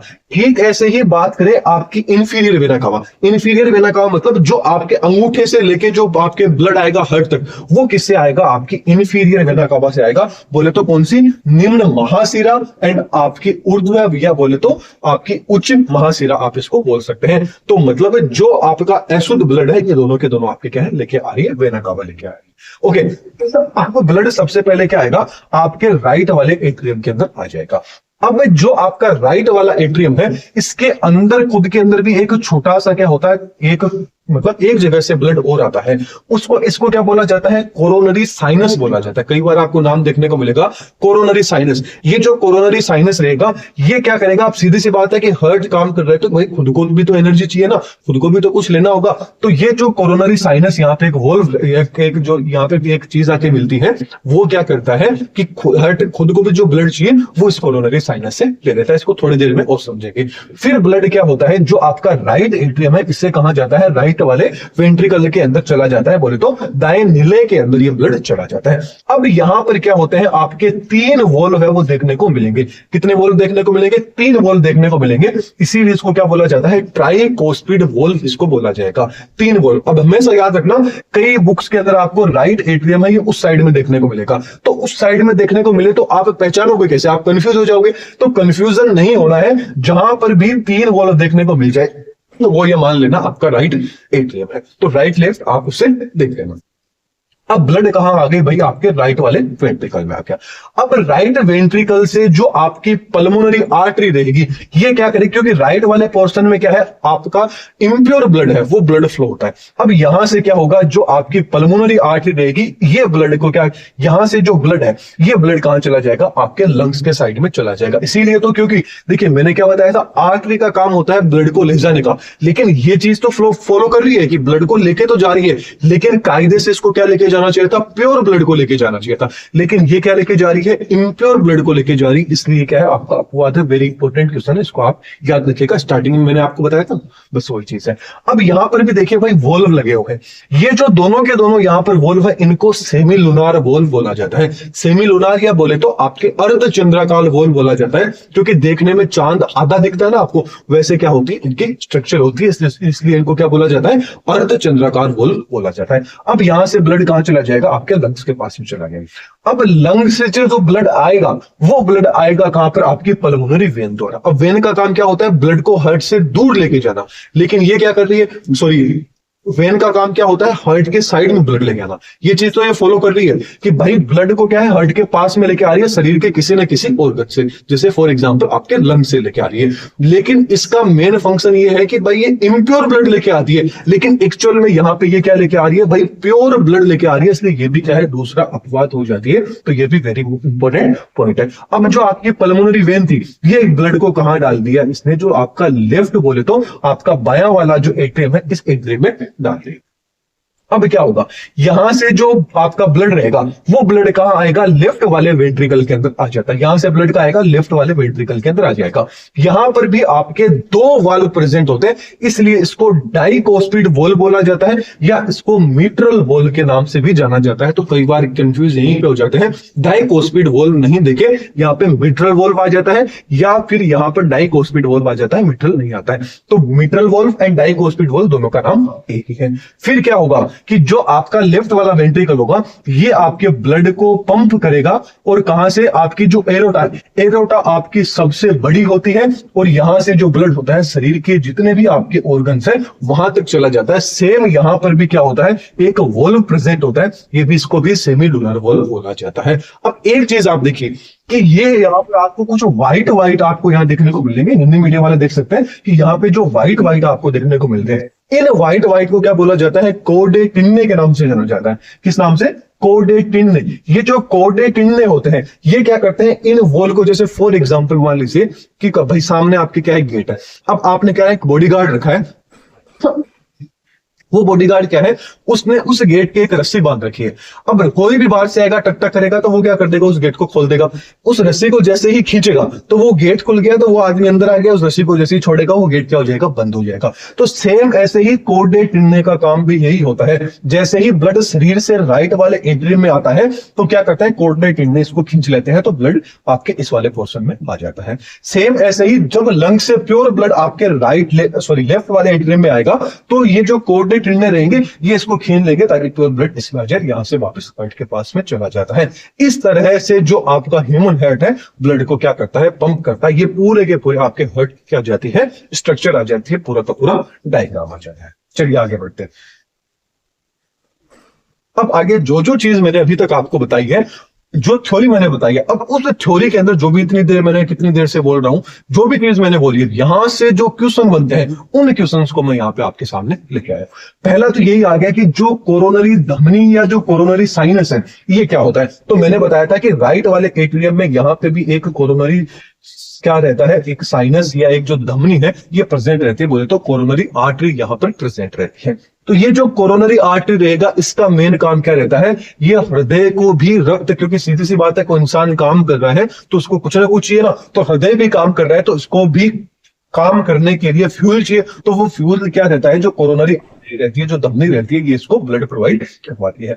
ठीक ऐसे ही क्या होता है, जो आपकी कोरोनरी धमनी रहेगी, ये जो कोरोनरी आपकी धमनी है, यहां पर एक वॉल्व प्रेजेंट रहता है, इसको क्या बोला जाता है, थेरेसियन वॉल्व के नाम से जाना जाता है। कि ऐसा भी तो नहीं है ना कि ब्लड यहां से वापस इसके अंदर चला जाए, क्योंकि सीधी सी बात है नीचे से आ रहा है तो प्रेशर लगेगा, तो यहां पे पहले से वॉल्व प्रेजेंट होता है जिसको क्या बोला जाता है, थेरेसियन वॉल्व बोला जाता है। अब जो आपकी इंफीरियर वेना कावा होती है, देखिए जो सुपीरियर वेना कावा होती है ना, इसके यहां पर आप गौर से देखिए किसी भी तरह का कोई भी वॉल्व आपको नहीं देखने को मिल रहा है। यहां पर वॉल्व क्यों नहीं होता, सीधी सी बात है कि ब्लड कहां से आ रहा है, सर से सीधा आ रहा है तो वो एकदम स्पीड में आ जाएगा, एकदम आराम से आ जाएगा। लेकिन ब्लड सोचिए अंगूठे से ऊपर आ रहा है तो वो ब्लड वापस भी तो नीचे जा सकता है ना, इसलिए क्या होता है यहां पर वॉल्व प्रेजेंट रहता है, ताकि क्या हो कि ब्लड वापस से नीचे नहीं चला जाए। जो ब्लड यहां पर प्रेजेंट होता है उसको यूस्टेशियन वॉल्व के नाम से जाना जाता है। वेरी इंपॉर्टेंट पॉइंट है, इसको आपको याद रखना है। चलिए आगे बात करते हैं। जो आपका पल्मोनरी, मतलब ये जो आपकी पल्मोनरी आपकी आर्टरी वाला हो गया एंड आपका जो एरोटा वाला है, इन दोनों में भी तो ये वॉल्व प्रेजेंट है। इन दोनों वॉल्व को क्या बोला जाता है, सेमी लूनर वॉल्व बोला जाता है, बोले तो अर्धचंद्राकार। क्योंकि लूनर किसको बोला जाता है, आपके चांद को बोला जाता है। सेमी का मतलब क्या हो जाता है, आधा हो जाता है, इसलिए इसको क्या है, अर्धचंद्राकार वॉल्व के नाम से भी जाना जाता है। चलिए अगले क्वेश्चन की तरफ बढ़ते हैं। तो मेन यहां पे आ जाता है जो हृदय का जो दाया वाला पार्ट रहता है, हृदय का कौन सा, दाया वाला पार्ट रहता है। ये जो दाया वाला पार्ट है इसके अंदर हमेशा इम्प्योर जो ब्लड है वो ब्लड फ्लो होता है। दोनों दाएं पार्ट की बात करें, चाहे वो एट्रियम हो चाहे आपका वो वेंट्रिकल हो। ठीक ऐसे ही जो हृदय का बायां वाला भाग रहता है, चाहे वो लेफ्ट एट्रियम हो या चाहे वो आपका लेफ्ट वाला वेंट्रिकल हो, यहां पर हमेशा प्योर ब्लड है, वो प्योर ब्लड आपका फ्लो होता है। नेक्स्ट बात करें जो पल्मोनरी सीरा है, बोले तो जो फुसफुसिया आपकी सीरा होता है, इसके अंदर ये जो पल्मोनरी वेन की अपन बात कर रहे हैं ना, ये पल्मोनरी वेन के अंदर हमेशा प्योर ब्लड फ्लो होगा। लेकिन एक्चुअल में ओनली वेन पूछ लिया जाए तो हमेशा वेन के अंदर क्या होता है, इम्प्योर ब्लड फ्लो होता है। लेकिन ये पल्मोनरी वेन है, वेन होके भी क्या होता है, इसके अंदर क्या होता है, आपका प्योर ब्लड प्रेजेंट होता है, इसलिए ये क्या है, आपका ऑब्सेप्शन होता है, अपवाद होता है। ठीक ऐसे ही जो पल्मोनरी धमनी होती है, बोले तो जो आपकी पल्मोनरी आर्टरी है, फुफ्फुसीय जो आपकी धमनी है, इसके अंदर क्या होता है, हमेशा अशुद्ध ब्लड है ये फ्लो होता है। क्यों, क्योंकि यहाँ आपके आर्टरी का काम हमेशा क्या होता है, इसके अंदर आर्टरी में हमेशा प्योर ब्लड ही फ्लो होता है। लेकिन एक्चुअल के अंदर जो ये वाली आर्टरी है, पल्मोनरी आर्टरी, इसके अंदर इम्प्योर ब्लड क्या होता है, फ्लो होता है। तो ये वाला चार्ट, ये वाली स्लाइड काफी इंपॉर्टेंट है, वेरी वेरी अल्ट्रा इंपॉर्टेंट है। क्वेश्चन आएगा तो इसी स्लाइड में से आपको मिल जाएगा। चलिए अब जो चीज मैंने बताई है, थोड़ा सा डायग्राम, इजीली मैंने जो जो चीजें बताई वो पूरा का पूरा ये डायग्राम है। यदि देखिए ये वाला डायग्राम आपको, ये हार्ट का डायग्राम यदि आपको अच्छे से नहीं समझ में आया है तो ये डायग्राम अपन ने अपने बेसिस के ऊपर बनाया कि भाई इस तरह से भी आप इस डायग्राम को बना सकते हैं। सारी की सारी चीज, कोरोनरी साइनस होगी, सुपीरियर आपकी वेना कावा होगी, इंफीरियर आपकी वेना कावा आ गई, ये आपके ट्राइकोस्पिड वॉल्व आ गए, और ये आपका बाइकोस्पिड वॉल्व आ गया जिसको मीट्रल वॉल्व भी बोला जाता है। ये आपकी कोर्डेट किडनी होगी जो वॉल्व को ऊपर नीचे करती है। ये आपके सेमिलुनार वॉल्व आ जाते हैं, ये आपकी एरोटा आ जाती है, ये पल्मोनरी आर्टरी आ जाती है, पल्मोनरी वेन आ जाती है, सारी की सारी चीजें ये इसके अंदर आ जाती है। तो ये अपन ने क्या देख लिया, ह्यूमन हार्ट की स्ट्रक्चर देख ली। अब यहां पर आपको 2 पॉइंट है, वो 2 पॉइंट याद रखना है। ये जो इतना लिखा है ना, बस ये मैंने ऐसे ही लिख दिया, मान लीजिए आपको उसको पढ़ना ही नहीं है। बस यहां पर 2 जो मीनिंग है उस मीनिंग का आपको अर्थ याद रखना है। इसको बस थोड़ा सा मैंने इसको एक्सप्लेन कर दिया कि भाई ये चीजें क्या होती है, यदि कोई पढ़ना चाहे तो। यदि आप ओनली सोचते हैं कि भाई नहीं हमें तो बस पता चल जाए, बस ये क्वेश्चन आ सकता है कि जो आपका सिस्टमेटिक सर्कुलेशन क्या होता है, पल्मोनरी सर्कुलेशन क्या होता है। तो वेरी इंपॉर्टेंट वर्ड है, नाम से ही आपको पता चल रहा होगा। सिस्टमेटिक मतलब आपके पूरे शरीर में जाएगा, क्योंकि आपका जो हार्ट है मैंने बताया ना डबल सर्कुलेशन होता है। तो जो एक सर्कुलेशन होगा उसके अंदर तो क्या होगा, आपके सिस्टम और हार्ट के बीच में ब्लड फ्लो होगा। दूसरा जो आपका डबल सर्कुलेशन, तो दूसरा जो सर्कुलेशन होगा उसमें जो आपका हार्ट रहेगा एंड आपका जो लंग्स रहेगा, उनके बीच में क्या होता है, ब्लड का आदान प्रदान होता है। जैसे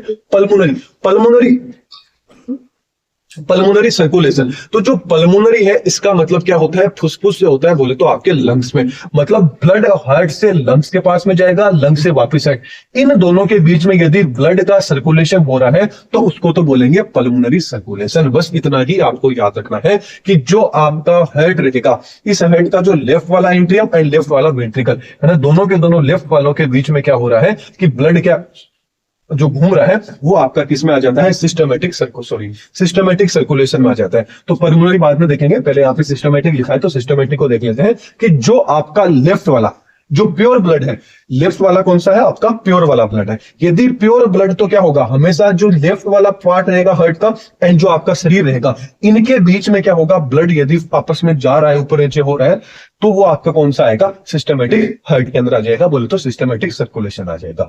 पल्मोनरी सर्कुलेशन आपके राइट वाले पार्ट से हो गया एंड जो आपके लंग्स हो गए, इनके बीच में यदि ब्लड का आदान प्रदान हो रहा है तो वो आपका किस में आ जाता है, पल्मोनरी हार्ट के अंदर आ जाता है, पल्मोनरी सर्कुलेशन के अंदर आ जाता है। बस इतना सा पॉइंट आपको क्या रखना है, ये दोनों के बीच में हो रहा है तो आपका कौन सा है, पल्मोनरी सर्कुलेशन है, इन दोनों के बीच में आ रहा है तो आपका सिस्टमेटिक सर्कुलेशन है। बस इतना ही आपको याद रखना।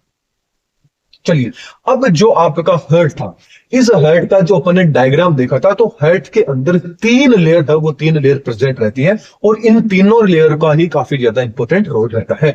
ये आपकी पहली लेयर आ गई, इस तरह से समझे तो ये दूसरी लेयर आ जाती है, ये आपकी क्या आ जाती है, तीसरी लेयर आ जाती है। जो आपकी सबसे बाहर वाली जो लेयर होती है उसको क्या बोला जाता है, इपिकार्डियम बोला जाता है। उसको क्या बोला जाता है, इपिकार्डियम बोला जाता है, या बोले तो पेरिकार्डियम बोला जाता है। इपिकार्डियम या पेरिकार्डियम एक ही बात है। तो ये जो नीचे वाली है इसको तो क्या बोला जाएगा, इपिकार्डियम बोला जाएगा। ये वाली जो है ये सीधी सी बात है बीच में प्रेजेंट है तो इसको मायोकार्डियम बोला जाएगा। ये अंदर प्रेजेंट है तो इसको एंडोकार्डियम बोला जाएगा। तो सीधी सी बात है कि बाहर वाली तो क्या होगी, आपकी आउटर वाली होगी, ये मिडल वाली होगी, ये आपकी कौन सी होगी, इनर वाली होगी। अब किसकी है कि कार्ड मतलब किसकी, हार्ट की। हार्ट का स्टडी क्या होती है, कार्डियोलॉजी, तो क्या लगा देंगे, इनर कार्डिक बोल देंगे। तो बस वही चीज होगी कि आपकी इपिकार्डिक बाहर वाली होगी, अंदर वाली मायोकार्डिक होगी, बीच वाली मतलब और ये सबसे अंदर है वो कौन सी आ गई, आपकी एंडोकार्डियम होगी। बस इन तीनों लेयर के बारे में आपको नाम है ये पता होना चाहिए। तो इसका तो सीधी सी बात है वही है कि इपिकार्डियम बोले तो पेरिकार्डियम फ्लूइड प्रेजेंट रहता है, मैंने आपको बताया। तो उसका काम क्या था कि भाई हार्ट को क्या करती है, थोड़ी चिकनाई स्मूथनेस देती है और क्या करती है, बाहरी जो प्रेशर रहता है उससे क्या करती है बोले तो बाहरी आघातों से बचाने का काम करती है। जबकि जो मायोकार्डियम है, ये मायोकार्डियम ही होती है। मायो किससे रिलेटेड होता है, आपकी मसल से रिलेटेड होता है। तो जो मायोकार्डियम रहेगी ये क्या करती है कि ब्लड जो पंप होता है उस ब्लड पंपिंग में इस लेयर का क्या रहता है, काफी इंपॉर्टेंट रोल रहता है। लास्ट आ जाती है आपकी एंडोकार्डियम, जो आप अंदर देख रहे हैं एंडोकार्डियम। एंडोकार्डियम का बस इतना सा फंक्शन रहता है अंदर वाले का कि ये ब्लड को क्या है, जमने नहीं देता है। अंदर ब्लड की क्लोटिंग है वो क्लोटिंग नहीं होने देता। बस इतना सा क्या है, इन तीनों का फंक्शन है। तो ये थोड़ा सा आपको पता होना चाहिए, एग्जाम में आ सकता है। अब नेक्स्ट आ जाता है कि आपका नोडल टिश्यू आ जाता है। बोले तो जो आपका हार्ट है, याद रखना आपके हार्ट को एक नाम से और जाना जाता है जिसका नाम है मायोजेनेटिक हार्ट। मायो मतलब क्या हो जाता है, मसल से आ जाता है। जेनेटिक मतलब क्या आ गया, मसल क्या करेंगे, जनरेट करेंगे हार्ट को, मतलब जो आपका लब दब की आवाज आती है ना, धक धक धक धक धक धक, वो चल में धक धक नहीं, वो लब दब की आवाज आती है। तो वो आवाज कैसे आती है, किस तरह से हार्ट में कॉन्ट्रैक्शन होता है, इसीलिए इसको क्या बोलते हैं, क्योंकि हार्ट का जो कॉन्ट्रैक्शन है वो अपना नर्व सिस्टम के द्वारा नहीं होता है, वो मस्कुलरी सिस्टम के द्वारा होता है। इसलिए इसको क्या बोला जाता है, मायोजेनिक। यदि मस्कुलर सिस्टम के द्वारा अपने अंदर नहीं होता है, मस्कुलर सिस्टम के मतलब अपने अंदर मस्कुलेटरी जो आपका हार्ट है वो देखने को मिलता है। एंड जो आपके कोक्रोच है उनमें जो न्यूरो मतलब जो आपका नर्वस सिस्टम से रिलेटेड हार्ट होता है उनका, तो वो किसमें देखने को मिलता है, आपके कोक्रोच में देखने को मिलता है। चीज आपको याद रखनी है। चलिए, तो मायोजेनिक जो आपका हार्ट है इसके अंदर बस आप 2-3 पॉइंट है वही आपको याद रखने जो आपके एग्जाम में आ सकता है। सबसे पहले तो आपको ये जो पूरा का पूरा पाथवे, इस पाथवे को आपको देखना है। अब आपके शरीर के अंदर सीधी सी बात है कि जो ब्लड पंप होता है ना, वो पंप करने के लिए कोई ना कोई तो जो सिग्नल चाहिए ना, वो सिग्नल कौन देता है? आपका क्या देता है? साइनो एट्रियल नोड, जिसको शॉर्टकट में क्या बोला जाता है? एसएन नोड बोला जाता है, या इसको एसए नोड के नाम से भी जाना जाता है। तो याद रखना, एस एन नोड ले लीजिए या एस एन नोड ले लीजिए, एक ही मतलब है। ये चीज आपको दोनों में याद रखनी है। ये जो आपका एस एन नोड है या आपका जो एस ए नोड है, इसको क्या बोला जाता है? आपका नेचुरल पेस मेकर नाम से इसको जाना जाता है। तो वेरी इंपॉर्टेंट पॉइंट है, नेचुरल पेस मेकर होता है ये आपका, जो क्या करता है? हार्ट को पंप करने के लिए सिग्नल देता है, हार्ट को पंप करने के लिए सिग्नल देता है। अब आपने देखा होगा कईयों के अंदर पेसमेकर लगाया जाता है, वो पेसमेकर क्या होता है? आर्टिफिशियल पेसमेकर लगाया जाता है। तो पूछ लिया जाए कि नेचुरल पेसमेकर कौन सा होता है, तो नेचुरल पेसमेकर तो कौन सा होता है? आपका साइनो एट्रियल नोड है, इसको नेचुरल पेसमेकर बोला जाता है। और जो आपका आर्टिफिशियल बोले तो कृत्रिम जो आपका पेसमेकर लगाया जाता है, वो एक्चुअल में क्या होता है? लिथियम आयन की जो बैटरी होती है वो क्या कर दी जाती है? फिट कर दी जाती है, जिसको क्या है? टाइमली उसके अंदर सेट कर दिया जाता है कि जिस तरह से ये सिग्नल देता है उसी टाइम से हर एक सेकंड वो भी सिग्नल देता रहता है, ब्लड के अंदर पंपिंग है वो होती रहती है। अब सिग्नल कैसे जाएगा, किस तरह से ब्लड पंप होगा, वो अपन थोड़ा सा समझने की कोशिश करते हैं। तो सबसे पहले लेते हैं कि जो आपका साइनो एट्रियल नोड है, ऐसे नोड है, इसने क्या है? सिग्नल दिया। तो ये सिग्नल सबसे पहले आप देख रहे होंगे यहाँ पे जालनुमा स्ट्रक्चर देखने को मिल रहा है, नेट बन रहा है। ये नेट क्या होता है? इसको बोला जाता है इंटरनोडल, जो आपका पाथवे है, ये पाथवे के पास में चला जाता है सिग्नल। इससे होता हुआ यहां पर जो आपके हार्ट के नीचे की साइड में भी एक क्या प्रेजेंट होता है? एवी नोड क्या होता है? यहां पर प्रेजेंट होता है, जिसको क्या बोला जाता है? एट्रियो वेंट्रिकुलर, जो आपका एट्रियम वेंट्रिकुलर जो आपका नोड है वो यहां पर प्रेजेंट होता है। फुल फॉर्म इसकी हो जाती है एट्रियम एंड वेंट्रिकुलर, दोनों के दोनों यहां पे नाम आ गए। फिर यहां से जो होगा ये कहा जाता है बंडल ऑफ फिश, मतलब यहां से क्या होता है? मोटी मोटी जो आप देख रहे होंगे, जिस तरह से जो आपकी पेड़ की आपने जड़ देखी होगी, सेम टू सेम वैसा का वैसा होता है। एक मोटी सी होगी पूरी की पूरी पाइप, और यहां से छोटी छोटी जड़ें हैं वो निकली हुई रहती है। ये जो जड़ें हुए निकली रहती है, इनको क्या बोला जाता है? पुरकिंजे फाइबर बोले जाते हैं। ये जो फाइबर होते हैं ये पूरे हार्ट में फैली हुई रहती है, जो आपकी मायोकार्डियम रहती है ना, उस मायोकार्डियम में फैली हुई रहती है, और वहां पे क्या देती है? जैसे ये सिग्नल देता है तो सिग्नल आपके सबसे पहले सिग्नल का पाथवे अब देख लीजिए। सिग्नल का पाथवे सबसे पहले साइनो एट्रियम नोड था, यहां से होता हुआ जो आपकी इनर नोडल जो आपकी इनर नोडल पाथवे है, वहां से होता हुआ जो एवी नोड है यहां तक जाएगा। एवी नोड से जो बंडल ऑफ जो आपकी हिस्स है, इससे होते हुए पुरकिंजे फाइबर तक क्या है? ये पूरा का पूरा आपका चला जाता है। और क्या होता है? ये जो पुरकिंजे फाइबर है ये इनको सिग्नल देते हैं कि भाई अब तेरे को पंप करना है, तो इसमें contraction relaxation contraction relaxation contraction relaxation होता रहता है। इस तरह से क्या होता है? आपके हार्ट में ब्लड की पंपिंग होती है। तो ये चीज आपको याद रखनी है। मेन चीज क्या होगी? जो आपका ऐसे नोड है इसको क्या बोला जाता है? पेस मेकर के नाम से जाना जाता है। और ये जो ऐसे नोड है ये क्या होता है? 1 मिनट में 72 बार धड़कता है, और एक तरह से मान सकते हो कि 72 बार जो आपका हार्ट धड़कता है उसमें ऐसे नोड के काफी ज्यादा इंपॉर्टेंट रोल रहता है। तो ये आपका क्या हो जाता है? नोडल टिश्यू हो जाता है, बोलते हो मायोजेनिक हार्ट, इसलिए इसको बोला जाता है। क्यों? क्योंकि यहाँ पे जो आपकी मसल्स है वो क्या दे रही है? सिग्नल दे रही है हार्ट को बीट होने में। दूसरा आ गया कि जो कृत्रिम पेसमेकर है, वो कृत्रिम पेसमेकर में मतलब जो आपका आर्टिफिशियल जो पेसमेकर है उसके अंदर क्या होता है? लिथियम आयन की बैटरी प्रेजेंट होती है। वेरी इंपॉर्टेंट पॉइंट है, इसको आपको याद रखना है। चलिए अब आगे बढ़ते हैं। अब आगे अपन देख लेते हैं आपका कार्डिक साइकिल क्या होता है, बोले तो हृदय चक्र क्या होता है। अब याद रखना, जो कंप्लीट जो आपका कार्डिक साइकिल है उसको कंप्लीट होने मतलब एक बीट होने में कितना टाइम लगता है? 0.8 सेकेंड लगता है। वेरी इंपॉर्टेंट है, इसको आप अल्ट्रा इंपॉर्टेंट लगा लीजिएगा। अब जो आपका हार्ट साइकिल होता है इसमें 2 कंडीशन देखने को मिलती है। पहली कंडीशन तो आ जाती है सिस्टोलिक, दूसरी क्या आ जाती है? डायस्टोलिक। अब जो सिस्टोलिक कंडीशन है इसके अंदर क्या होता है? आपके हार्ट में कॉन्ट्रैक्शन होता है। क्या होता है? आपके हार्ट के अंदर कॉन्ट्रैक्शन होता है। जबकि जो आपकी डायस्टोलिक कंडीशन होती है इसमें हार्ट का क्या होता है? रिलैक्सेशन होता है, वह तो स्थिर होता है। अब क्या होता है कि जिस टाइम पे जो आपका हार्ट है वो जिस टाइम पे ब्लड को पंप करता है, बोले तो इसको जिस टाइम पे आप ये मान लीजिए कि आपके पास में फॉर एग्जांपल गुब्बारा है, गुब्बारे में आपने पानी डाल रखा है। अब उस गुब्बारे को यदि आप दबाओगे तो क्या होगी? उसके अंदर से पानी क्या हो जाएगा? बाहर निकल जाएगा। तो ठीक ऐसे ही जब इस हार्ट के ऊपर प्रेशर पड़ता है, जब इसमें कॉन्ट्रैक्शन होता है तो ब्लड आप देखिए ऊपर की साइड में जा रहा है, ब्लड मतलब बाहर चला जाएगा। ठीक ऐसे ही जिस टाइम पे इसमें रिलैक्सेशन होगा, जब आपने एक बार दबाया फिर आपने छोड़ा तो क्या होगा? वो पानी वापस अंदर आ जाएगा। जाएगा जिस टाइम पे यदि आप पानी के अंदर ये गुब्बारे को ऐसे करते हैं, उस टाइम पे मैं बता दूं। जैसे ही आप उसको छोड़ेंगे तो क्या हो जाएगा, जो ब्लड था वो ब्लड क्या आ जाएगा, वापस इसके अंदर फिल हो जाएगा। तो जिस टाइम पे ब्लड बाहर निकल रहा है वो तो कौन सी होती है, आपकी सिस्टोलिक कंडीशन होती है। जिस टाइम पे ब्लड बाहर निकलता है मतलब ब्लड क्या हो रहा है, हार्ट में कॉन्ट्रैक्शन हो रहा है। और जिस टाइम पे आपका जो हार्ट है ये रिलैक्सेशन हो जाता है, मतलब बोले तो रिलैक्स हो जाता है, वो कौन सी कंडीशन होती है, डायस्टोलिक होती है। उस टाइम पे ब्लड क्या होता है, हार्ट में फिल होता है। वेरी इंपॉर्टेंट पॉइंट है, इस चीज को आप याद रखिएगा। ये तो अपन देखिएगा डायस्टोलिक एंड सिस्टोलिक कंडीशन क्या होती है। अब इसके अंदर एक्चुअल होता क्या है, जो आपकी सिस्टोलिक कंडीशन होती है इसके अंदर हार्ट के अंदर कॉन्ट्रैक्शन होता है, मतलब जो आपका ब्लड होगा वो हार्ट से कहां की साइड में जाएगा, बॉडी के साइड में। तो याद रखना सिस्टोलिक कंडीशन के अंदर जो आपका ब्लड रहेगा वो हार्ट से आपके शरीर के ऑर्गन तक जाएगा। जबकि डायस्टोलिक कंडीशन रहेगी उसमें क्या होगा, आपका रिलैक्सेशन होगा, मतलब जो आपका ब्लड होगा वो शरीर से क्या आएगा, हार्ट के अंदर आएगा। मतलब सिस्टोलिक में आपके हार्ट से ब्लड बाहर जा रहा है, डायस्टोलिक में आपका जो ब्लड है वो शरीर के अंदर आ रहा है। ये चीज आपको याद रखनी है। अब जो मेन पॉइंट है वो ये 4 पॉइंट आपको याद रखना है, अल्ट्रा इंपॉर्टेंट। पहला क्या हो जाता है, जो आपका एट्रियम, क्योंकि आप सबको पता है कि हार्ट के अंदर कितने चैम्बर थे भाई, आपके 4 चैम्बर थे। हार्ट के अंदर कितने थे, 4 थे। ये आपका राइट वाला एट्रियम था, ये आपका लेफ्ट वाला एट्रियम बोले तो आलिंद था, ये आपका राइट वाला नीले था बोले तो वेंट्रिकल था, और ये आपका लेफ्ट वाला वेंट्रिकल था बोले तो नीले था आपका बाएं वाला। अब बात करते हैं एट्रियल सिस्टोल की, मतलब जिस टाइम के अंदर आपका जो राइट वाला जो मतलब आपका जो राइट वाला जो एट्रियल है, या बोले तो जो आपका एट्रियल है, दोनों के दोनों एट्रियल को आप साथ में ले लीजिए।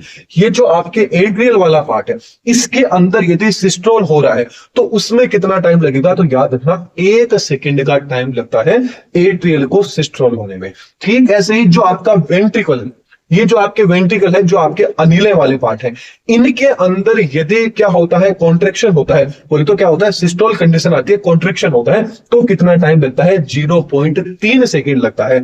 अब जो आपका एट्रियम है, दोनों जो आपके एट्रियम है, इन एट्रियम में जब ये रिलैक्स कंडीशन में आते हैं, बोले तो डायस्टोल कंडीशन में आते हैं, उस टाइम पे इनको कितना लगता है, 0.7 सेकेंड लगता है। और यही वेंट्रिकुलर जो आपके हैं, ये वेंट्रिकुलर के अंदर जिस टाइम पे डायस्टोल होता है उस टाइम पे कितना टाइम लगता है, इनके अंदर 0.5 सेकेंड लगता है। तो ये वेरी इंपॉर्टेंट पॉइंट है कि दोनों आपके एट्रियम के अंदर यदि सिस्टोल हो रहा है तो कितना लग रहा है, 0.1 सेकंड लग रहा है। दोनों के दोनों आपके वेंट्रिकुलर के अंदर भी सिस्टोल हो रहा है तो कितना टाइम लग रहा है, 0.3 समय का सेकंड लग रहा है। एंड जो आपके दोनों के दोनों एट्रियम है, इनके अंदर यदि डायस्टोल हो रहा है तो 0.7 सेकंड लगता है। एंड इन दोनों के अंदर रिलैक्सेशन हो रहा है, डायस्टोल हो रहा है, तो क्या हो रहा है, आपका 0.5 सेकंड लग रहा है। इसलिए इन सबको आप जिस टाइम पे काउंट, मतलब पूरा का पूरा जो आप साइकिल देखोगे तो इसमें क्या लगता है, 0.8 सेकेंड का जो समय है एक हृदय चक्कर के अंदर लगता है। वेरी इंपॉर्टेंट पॉइंट है, ये चीज आपको याद रखनी है। चलिए आगे बात करते हैं। ये आप सोचोगे कि सर इन सबको काउंट थोड़ी ना करेंगे, सबको काउंट नहीं करोगे। इन दोनों को देखिए, 5, 6, 7, 8, ये दोनों कितने हो गए आपके, 8 हो गए। 7 एंड एक क्या हो गए आपके, 8 आ गए। ये कितने हो गए आपके, 8 हो गए। इसलिए क्या होता है, 0.8 सेकंड का क्या लगता है, इसमें टाइम लगता है। तो ज्यादा दिमाग नहीं लगाना है, बस ये चीज अपन ने समझ। चलिए नेक्स्ट आ जाता है आपके हार्ट बीट के बारे में।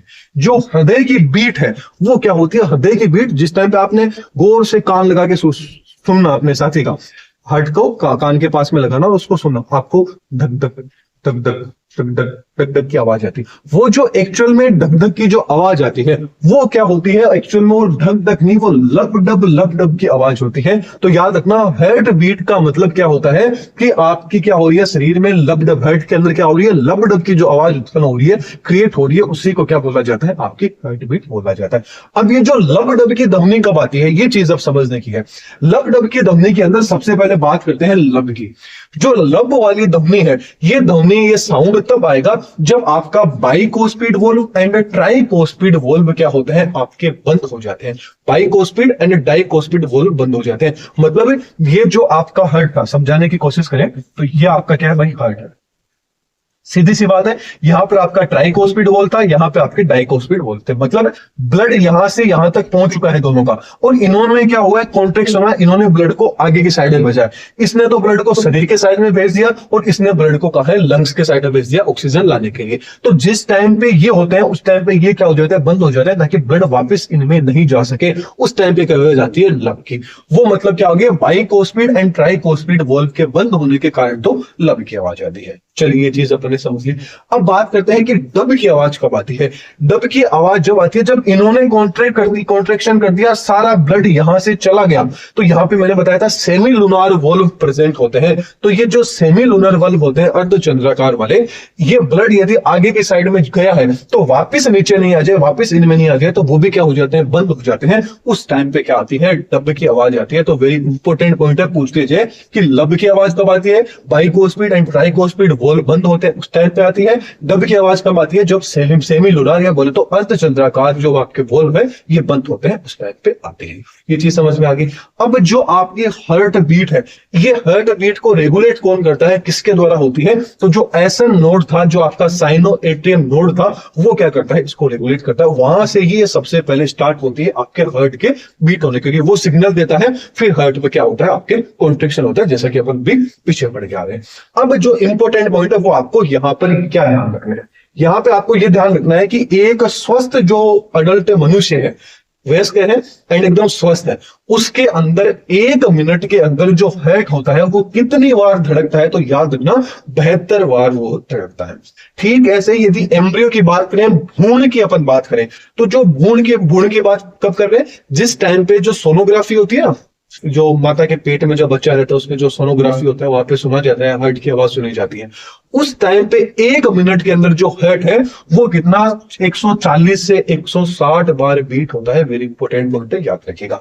ठीक ऐसे ही नवजात बच्चा, मतलब जिस बच्चे का अभी अभी क्या हुआ है, जन्म हुआ है, जो नवजात बच्चा रहता है उसके अंदर जो हार्ट है वो 1 मिनट में कितनी बार धड़कता है, 120 से 140 बार तक वो धड़कता है। इसके अलावा जो छोटे बच्चे होते हैं उनके अंदर जो हार्ट होता है वो 1 मिनट के अंदर 100 बार है वो धड़कता है। ये चीज आपको याद रखनी है।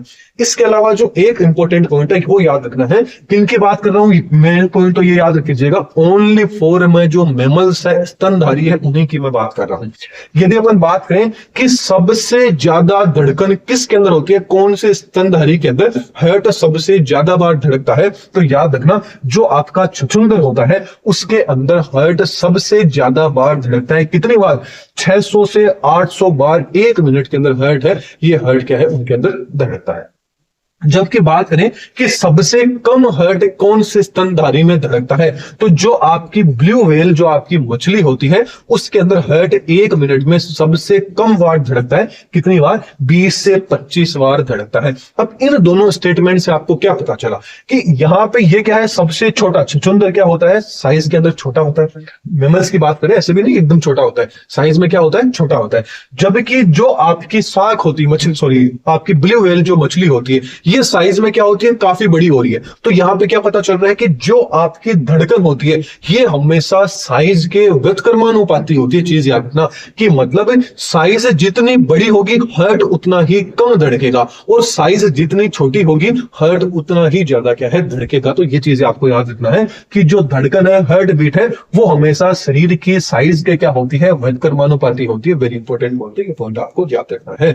एंड सीधी सी बात है कि एक धड़कन मतलब हार्ट है वो एक बार धड़का है, उसको धड़कने में कितना टाइम लगा है, 0.8 सेकंड का टाइम लगता है। और जब आप जोड़ोगे इसको तो 1 मिनट में कितनी बार धड़का है, हार्ट आपका ऑलमोस्ट 72 बार धड़क जाता है। तो ये अपन ने बात कर ली हार्ट बीट से रिलेटेड कौन से क्वेश्चन एग्जाम में पूछे जा सकते हैं। इसके अलावा और बात करें तो जो आपकी धड़कन है, मतलब हार्ट यदि काफी ज्यादा धड़क रहा है, दिल है वो आपका काफी ज्यादा धड़क रहा है, उसको क्या बोला जाता है, टेकीकार्डिया बोला जाता है। क्या बोला जाता है, टेकीकार्डिया उसको बोला जाता है। मतलब यदि हार्ट बीट काफी ज्यादा धड़क रही है तो उसको क्या बोला जाता है, टेकीकार्डिया बोला जाता है। ठीक जस्ट अपोजिट ले लीजिए कि हार्ट है वो कम धड़क रहा है, की धड़कनें हैं उनकी आवाज कम है तो वो क्या होता है, आपका ब्रेडिकार्डिया, उस कंडीशन को बोला जाता है। यदि धड़कन है वो ज्यादा है तो उस कंडीशन को तो टेकिकार्डिया बोला जाता है, और हार्ट बीट यदि कम है तो उसको क्या बोला जाता है, ब्रेडिकार्डिया बोला जाता है। वेरी इंपॉर्टेंट पॉइंट है, याद रखना। अब आपने देखा होगा डॉक्टर अपने कान में लगा के जिस चीज से सुनता है उसको क्या बोला जाता है, स्टेथोस्कोप बोला जाता है। वेरी इंपॉर्टेंट पॉइंट है कि जिससे धड़कन को सुना जाता है, हार्ट बीट को सुना जाता है, उस यंत्र का क्या नाम है, उस यंत्र का नाम क्या है, स्टेथोस्कोप होता है। अब स्टेथोस्कोप की तो अपन ने बात कर ली। अब आपने देखा होगा कि जो आपकी धड़कन है, इस धड़कन को देखा जाता है। तो आपने देखा होगा कई जब मतलब कोई इंसान वेंटिलेटर में होता है, आईसीयू में होता है, तो एक मशीन लगी हुई रहती है, उस मशीन में कुछ इस तरह से लाइनें चलती रहती है चीज आपने देखी। तो एक्चुअल में वो चीज क्या है, वो चीज क्या होती है, उसको बोला जाता है ईसीजी। अब ईसीजी की फुल फॉर्म पूछ ली जाए तो इलेक्ट्रोकार्डियोग्राम नाम से उसको जाना जाएगा। वेरी इंपॉर्टेंट पॉइंट है कि भाई जो हृदय की जो धड़कन है उसको किसके द्वारा मापा जाता है, तो वो क्या होता है, इलेक्ट्रोकार्डियोग्राम बोला जाता है। अब ये तीन चीजें हैं, यही चीज एग्जाम के अंदर आती है और यहीं से क्वेश्चन है वो क्वेश्चन फंस जाता है।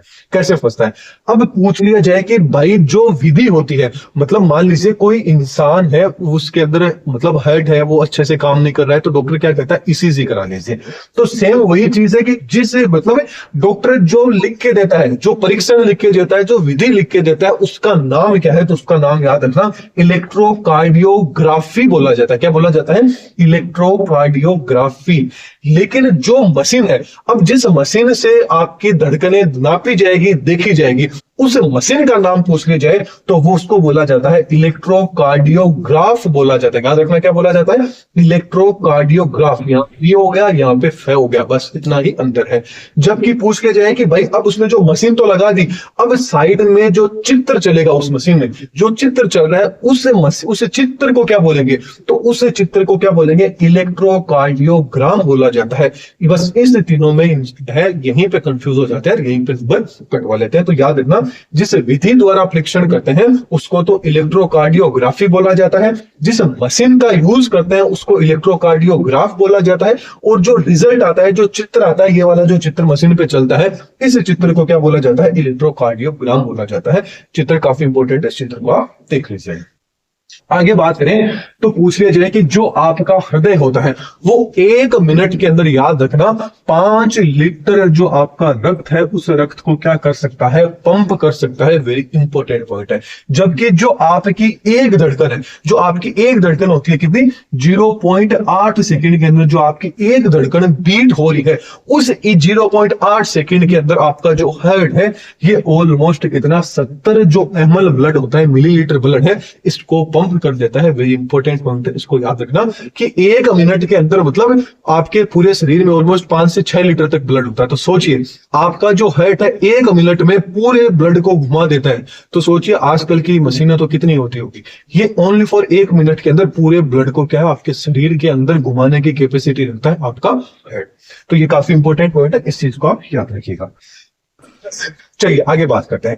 अब ये भी आपके एनसीईआरटी में दिखा है कि भाई जो हार्ट बीट है इसको रेगुलेट किसके द्वारा किया जाता है, तो जो हार्ट बीट का जो सेंटर होता है वो सेंटर आपके ब्रेन के अंदर प्रेजेंट होता है। मायोजेनिक तो हार्ट है, लेकिन उसके अलावा क्या है, आपके ब्रेन से भी थोड़ी बहुत सिग्नल मिलती रहती है। ये जिस टाइम पे नर्वस सिस्टम अपन पढ़ेंगे तब ये चीज आपको और अच्छे से समझ में आ जाएगी।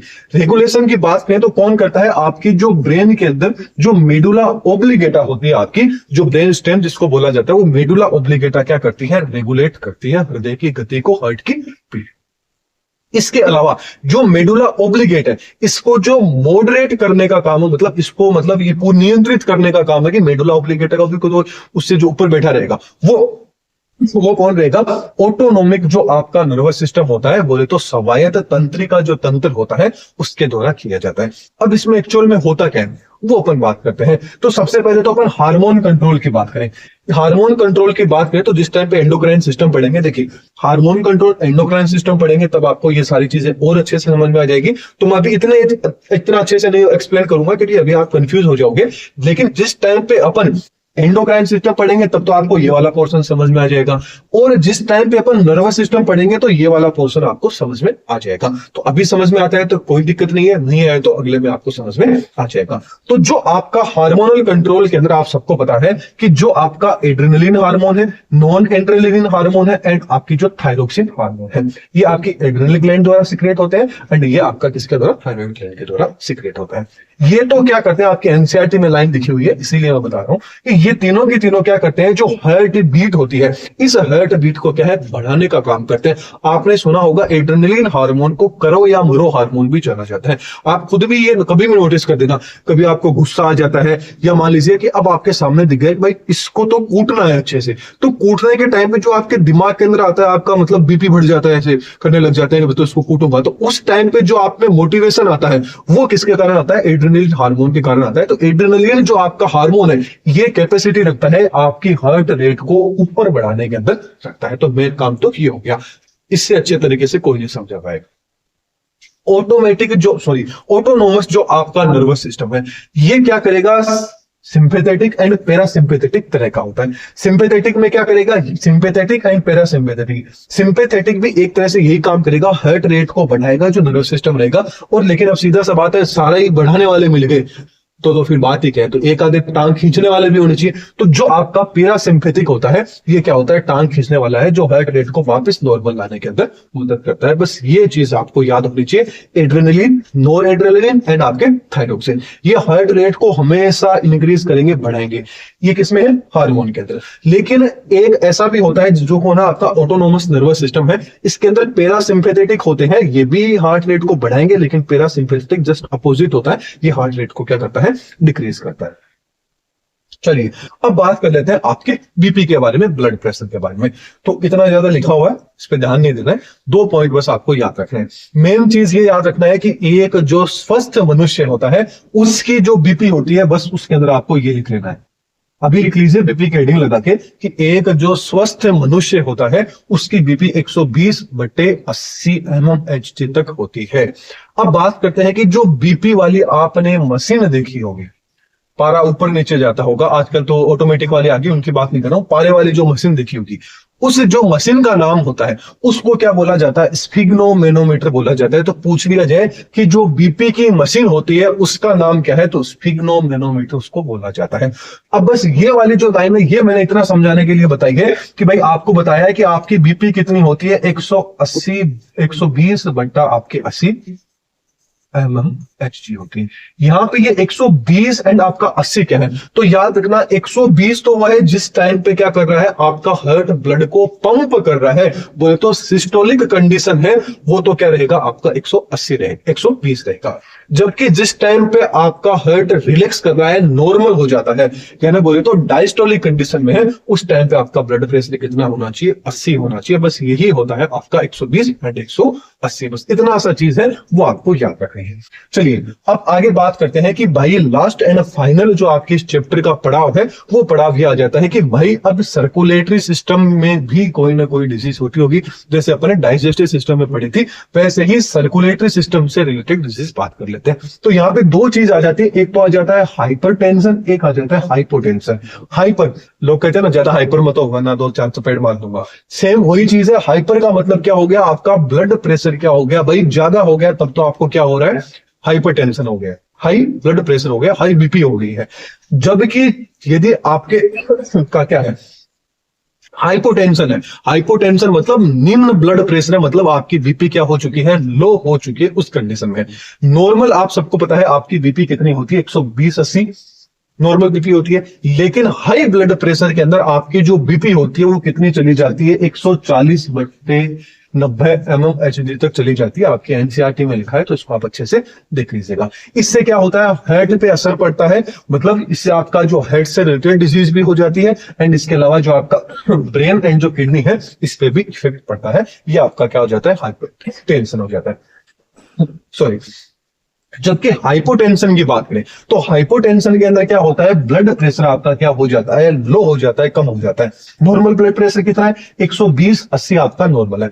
लेकिन लो बीपी के अंदर क्या हो जाता है, ये 110 एंड 70 से नीचे है तो वो आपका क्या हो जाता है, लो बीपी में हो जाता है। तो ये आपका उच्च बीपी हो गया, मतलब उच्च रक्तदाब हो गया, ये आपका क्या हो गया, निम्न रक्तचाप आ जाता है।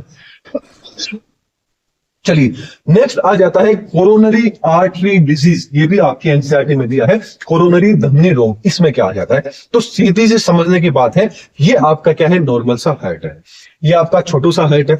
इस हार्ट के पास में सीधी सी बात है कि आर्टरी का काम क्या है, ब्लड लेके आ रही है, लेके जा रही है, जो भी काम है। अब बात करते हैं कि यहाँ पे क्या होता है, इस आर्टरी के अंदर क्या हो जाता है, क्योंकि नाम से पता चल रहा है कोरोनरी आर्टरी डिजीज, मतलब ये डिजीज कहाँ होगी, आपकी आर्टरी के अंदर ही होगी, आपकी धमनी में होगी। तो यहाँ पर क्या होता है कि थोड़ी बहुत क्या होती है, फैट जम जाती है। क्या हो जाती है, फैट। जो लोग मतलब ज्यादा घी खा लेते हैं, मक्खन खा लेते हैं, तेल खा लेते हैं, मतलब फास्ट फूड ज्यादा खाते हैं, उनमें ये डिजीज ज्यादातर देखने को मिलती है। तो उनकी आर्टरी में क्या होती है, कुछ तरह से इस तरह से क्या होती है, फैट जमा हो जाती है। तो जमा होगी तो सीधी सी बात है कि ब्लड पंप करने में क्या हो रही है, दिक्कत हो रही है, अच्छे से ब्लड पंप नहीं हो पा रहा है। तो आपने देखा होगा उनको क्या हो जाती है, कोरोनरी आर्टरी डिजीज हो जाती है। इसी में आ जाता है एक एंजाइटी, जस्ट इसके आगे का पार्ट आ जाता है एंजाइटी। अब एंजाइटी में क्या होता है, आपने देखा होगा कई लोग कहते हैं भाई मेरे को तो एंजाइटी होगी, मतलब थोड़ा बहुत सीने के अंदर क्या हो रहा है, दर्द सा महसूस हो रहा है, वही क्या होती है, आपकी एंजाइटी होती है। तो एंजाइना का मतलब या एंजाइटी का मतलब है कि आपके सीने के अंदर काफी टाइम से लगातार दर्द हो रहा है, उसका एक रीजन क्या हो सकता है, आपका कोरोनरी आर्टरी डिजीज हो सकती है। चलिए अब यहां पर आपके सामने 4 आपको पॉइंट देखने को मिल रहे होंगे, वेरी इंपॉर्टेंट पॉइंट है ये, आपके सामने क्वेश्चन देखने को मिल सकता है। 4 पॉइंट कौन से आगे, पहला तो पता होना चाहिए कि हार्ट फेलियर क्या होता है, कार्डिक अरेस्ट क्या होता है, हार्ट अटैक क्या होता है, एंड हार्ट ब्लॉक क्या होता है। वेरी इंपॉर्टेंट पॉइंट है, इन चारों को आपको पता होना चाहिए। हार्ट फेलियर मतलब नाम से पता चल रहा है, कई बार सुना होगा डॉक्टर, कई लोग कहते हैं भाई उसकी डेथ तो हार्ट फेलियर से होगी, मतलब उसके हार्ट ने फेल ही कर दिया। यहाँ पे वो फेल नहीं है कि भाई आपके एग्जाम में पास नहीं हुआ और आप फेल हो गए, वो चीज नहीं है। हार्ट फेलियर का मतलब है कि आपके हार्ट ने अचानक ही काम करना बंद कर दिया, मतलब न उसने कुछ सोचा न और कुछ, डायरेक्ट वो नाराज हो गया। वो नाराज हो गया तो भाई आप भी इस दुनिया से क्या हो गए, नाराज हो गए। तो हार्ट फेलियर में वही होता है कि जब आपके मतलब आपके शरीर को या आपके हार्ट को जितने ब्लड की जरूरत है, हार्ट उतना ब्लड पंप नहीं कर पा रहा है, उस कंडीशन में हार्ट क्या कर लेता है भाई, हार मान लेता है कि भाई मैं मेरे काम में फेल हो गया। उसी को क्या बोला जाता है, हार्ट फेलियर बोला जाता है। तो हार्ट फेलियर का मतलब क्या हो गया कि ब्लड क्या होता है, हार्ट ब्लड को अच्छे से पंप है वो नहीं कर पाता है, इस कंडीशन को ही क्या बोला जाता है, हार्ट फेलियर बोला जाता है। नेक्स्ट आ जाता है कार्डिक अरेस्ट। कार्डिक अरेस्ट में क्या होता है कि आपका जो हार्ट है वो बीट होता है ना, जो पेस मेकर मैंने बताया था, मान लीजिए कभी कभी आप मतलब मान लीजिए कहीं का मतलब जो आपका पेस मेकर है वो अच्छे से काम नहीं कर रहा, नेचुरल पेस मेकर है वो किसी का खराब हो गया है, तो उसने क्या है नया पेस मेकर डाला है, वो पेस मेकर भी किसी रीजन से खराब हो गया, तो मतलब अचानक हार्ट ने बीट करना बंद कर दिया, वो क्या होता है, आपका कार्डिक अरेस्ट होता है। नेक्स्ट बात कर लेते हैं हार्ट अटैक। हार्ट अटैक के अंदर क्या होता है, जो अभी अपन ने कोरोनरी साइनस देखा था, जो कोरोनरी अपने धमनी देखी थी, कोरोनरी आर्टरी अपन ने देखी थी, उसके अंदर वही कोई ना कोई अवरुद्ध हो गया, कोई ना कोई चीज ऐसी आ गई जिससे जो आपका ब्लड है वो अच्छे से पंप नहीं हो पाया, तो आपके सीने में क्या होता है, दर्द होता है, वो दर्द ही क्या होता है, हार्ट अटैक आ जाता है। इसलिए क्या बोला जाता है, उसको हार्ट अटैक बोला जाता है कि अगले के चेस्ट के अंदर काफी ज्यादा पेन हुआ। पेन का किसके कारण हुआ, कोरोनरी आर्टरी के अंदर किसी न किसी तरह का कोई ब्लॉक आ गया, वो क्या होता है, आपका हार्ट अटैक होता है। ठीक ऐसे ही हार्ट ब्लॉक। हार्ट ब्लॉक क्या होता है कि मान लीजिए कि जो हार्ट के अंदर मतलब जो भी चीज चल रही थी, ब्लड अच्छे से पंप नहीं आया, किसी न किसी पूरी की पूरी कोरोनरी आर्टरी में ही ब्लॉक आ गया, तो वो क्या आ जाता है, हार्ट ब्लॉक के अंदर आ जाता है। तो ये आपका जो सर्कुलेटरी सिस्टम है ये आपका क्या हो जाता है, कंप्लीट हो जाता है। तो अपन ने digestive system and circulatory system in दोनों को क्या कर दिया है, एकदम कंप्लीट कर दिया है। तो इससे रिलेटेड कोई भी डाउट है तो आप मेरे से पूछ सकते हैं, एंड चैनल पे नए हैं तो चैनल को सब्सक्राइब कीजिएगा, ज्यादा से ज्यादा लोगों को वीडियो शेयर कीजिएगा, एंड ज्यादा से ज्यादा स्टूडेंट्स को बताइएगा कि यहाँ पे कंप्लीट जो आपका सिलेबस है ये सिलेबस अपन करने वाले हैं। तो चलिए अगले वीडियो में फिर मिलते हैं। चैनल पे नए हैं तो चैनल को सब्सक्राइब कर दीजिएगा। कोई भी डाउट रहता है, कोई भी चीज पूछनी है तो कमेंट सेक्शन में पूछ सकते हैं। तो चलिए अगले वीडियो में फिर मिलते हैं। थैंक यू, एंड वीडियो पसंद आई तो लाइक जरूर कीजिएगा। Thank you.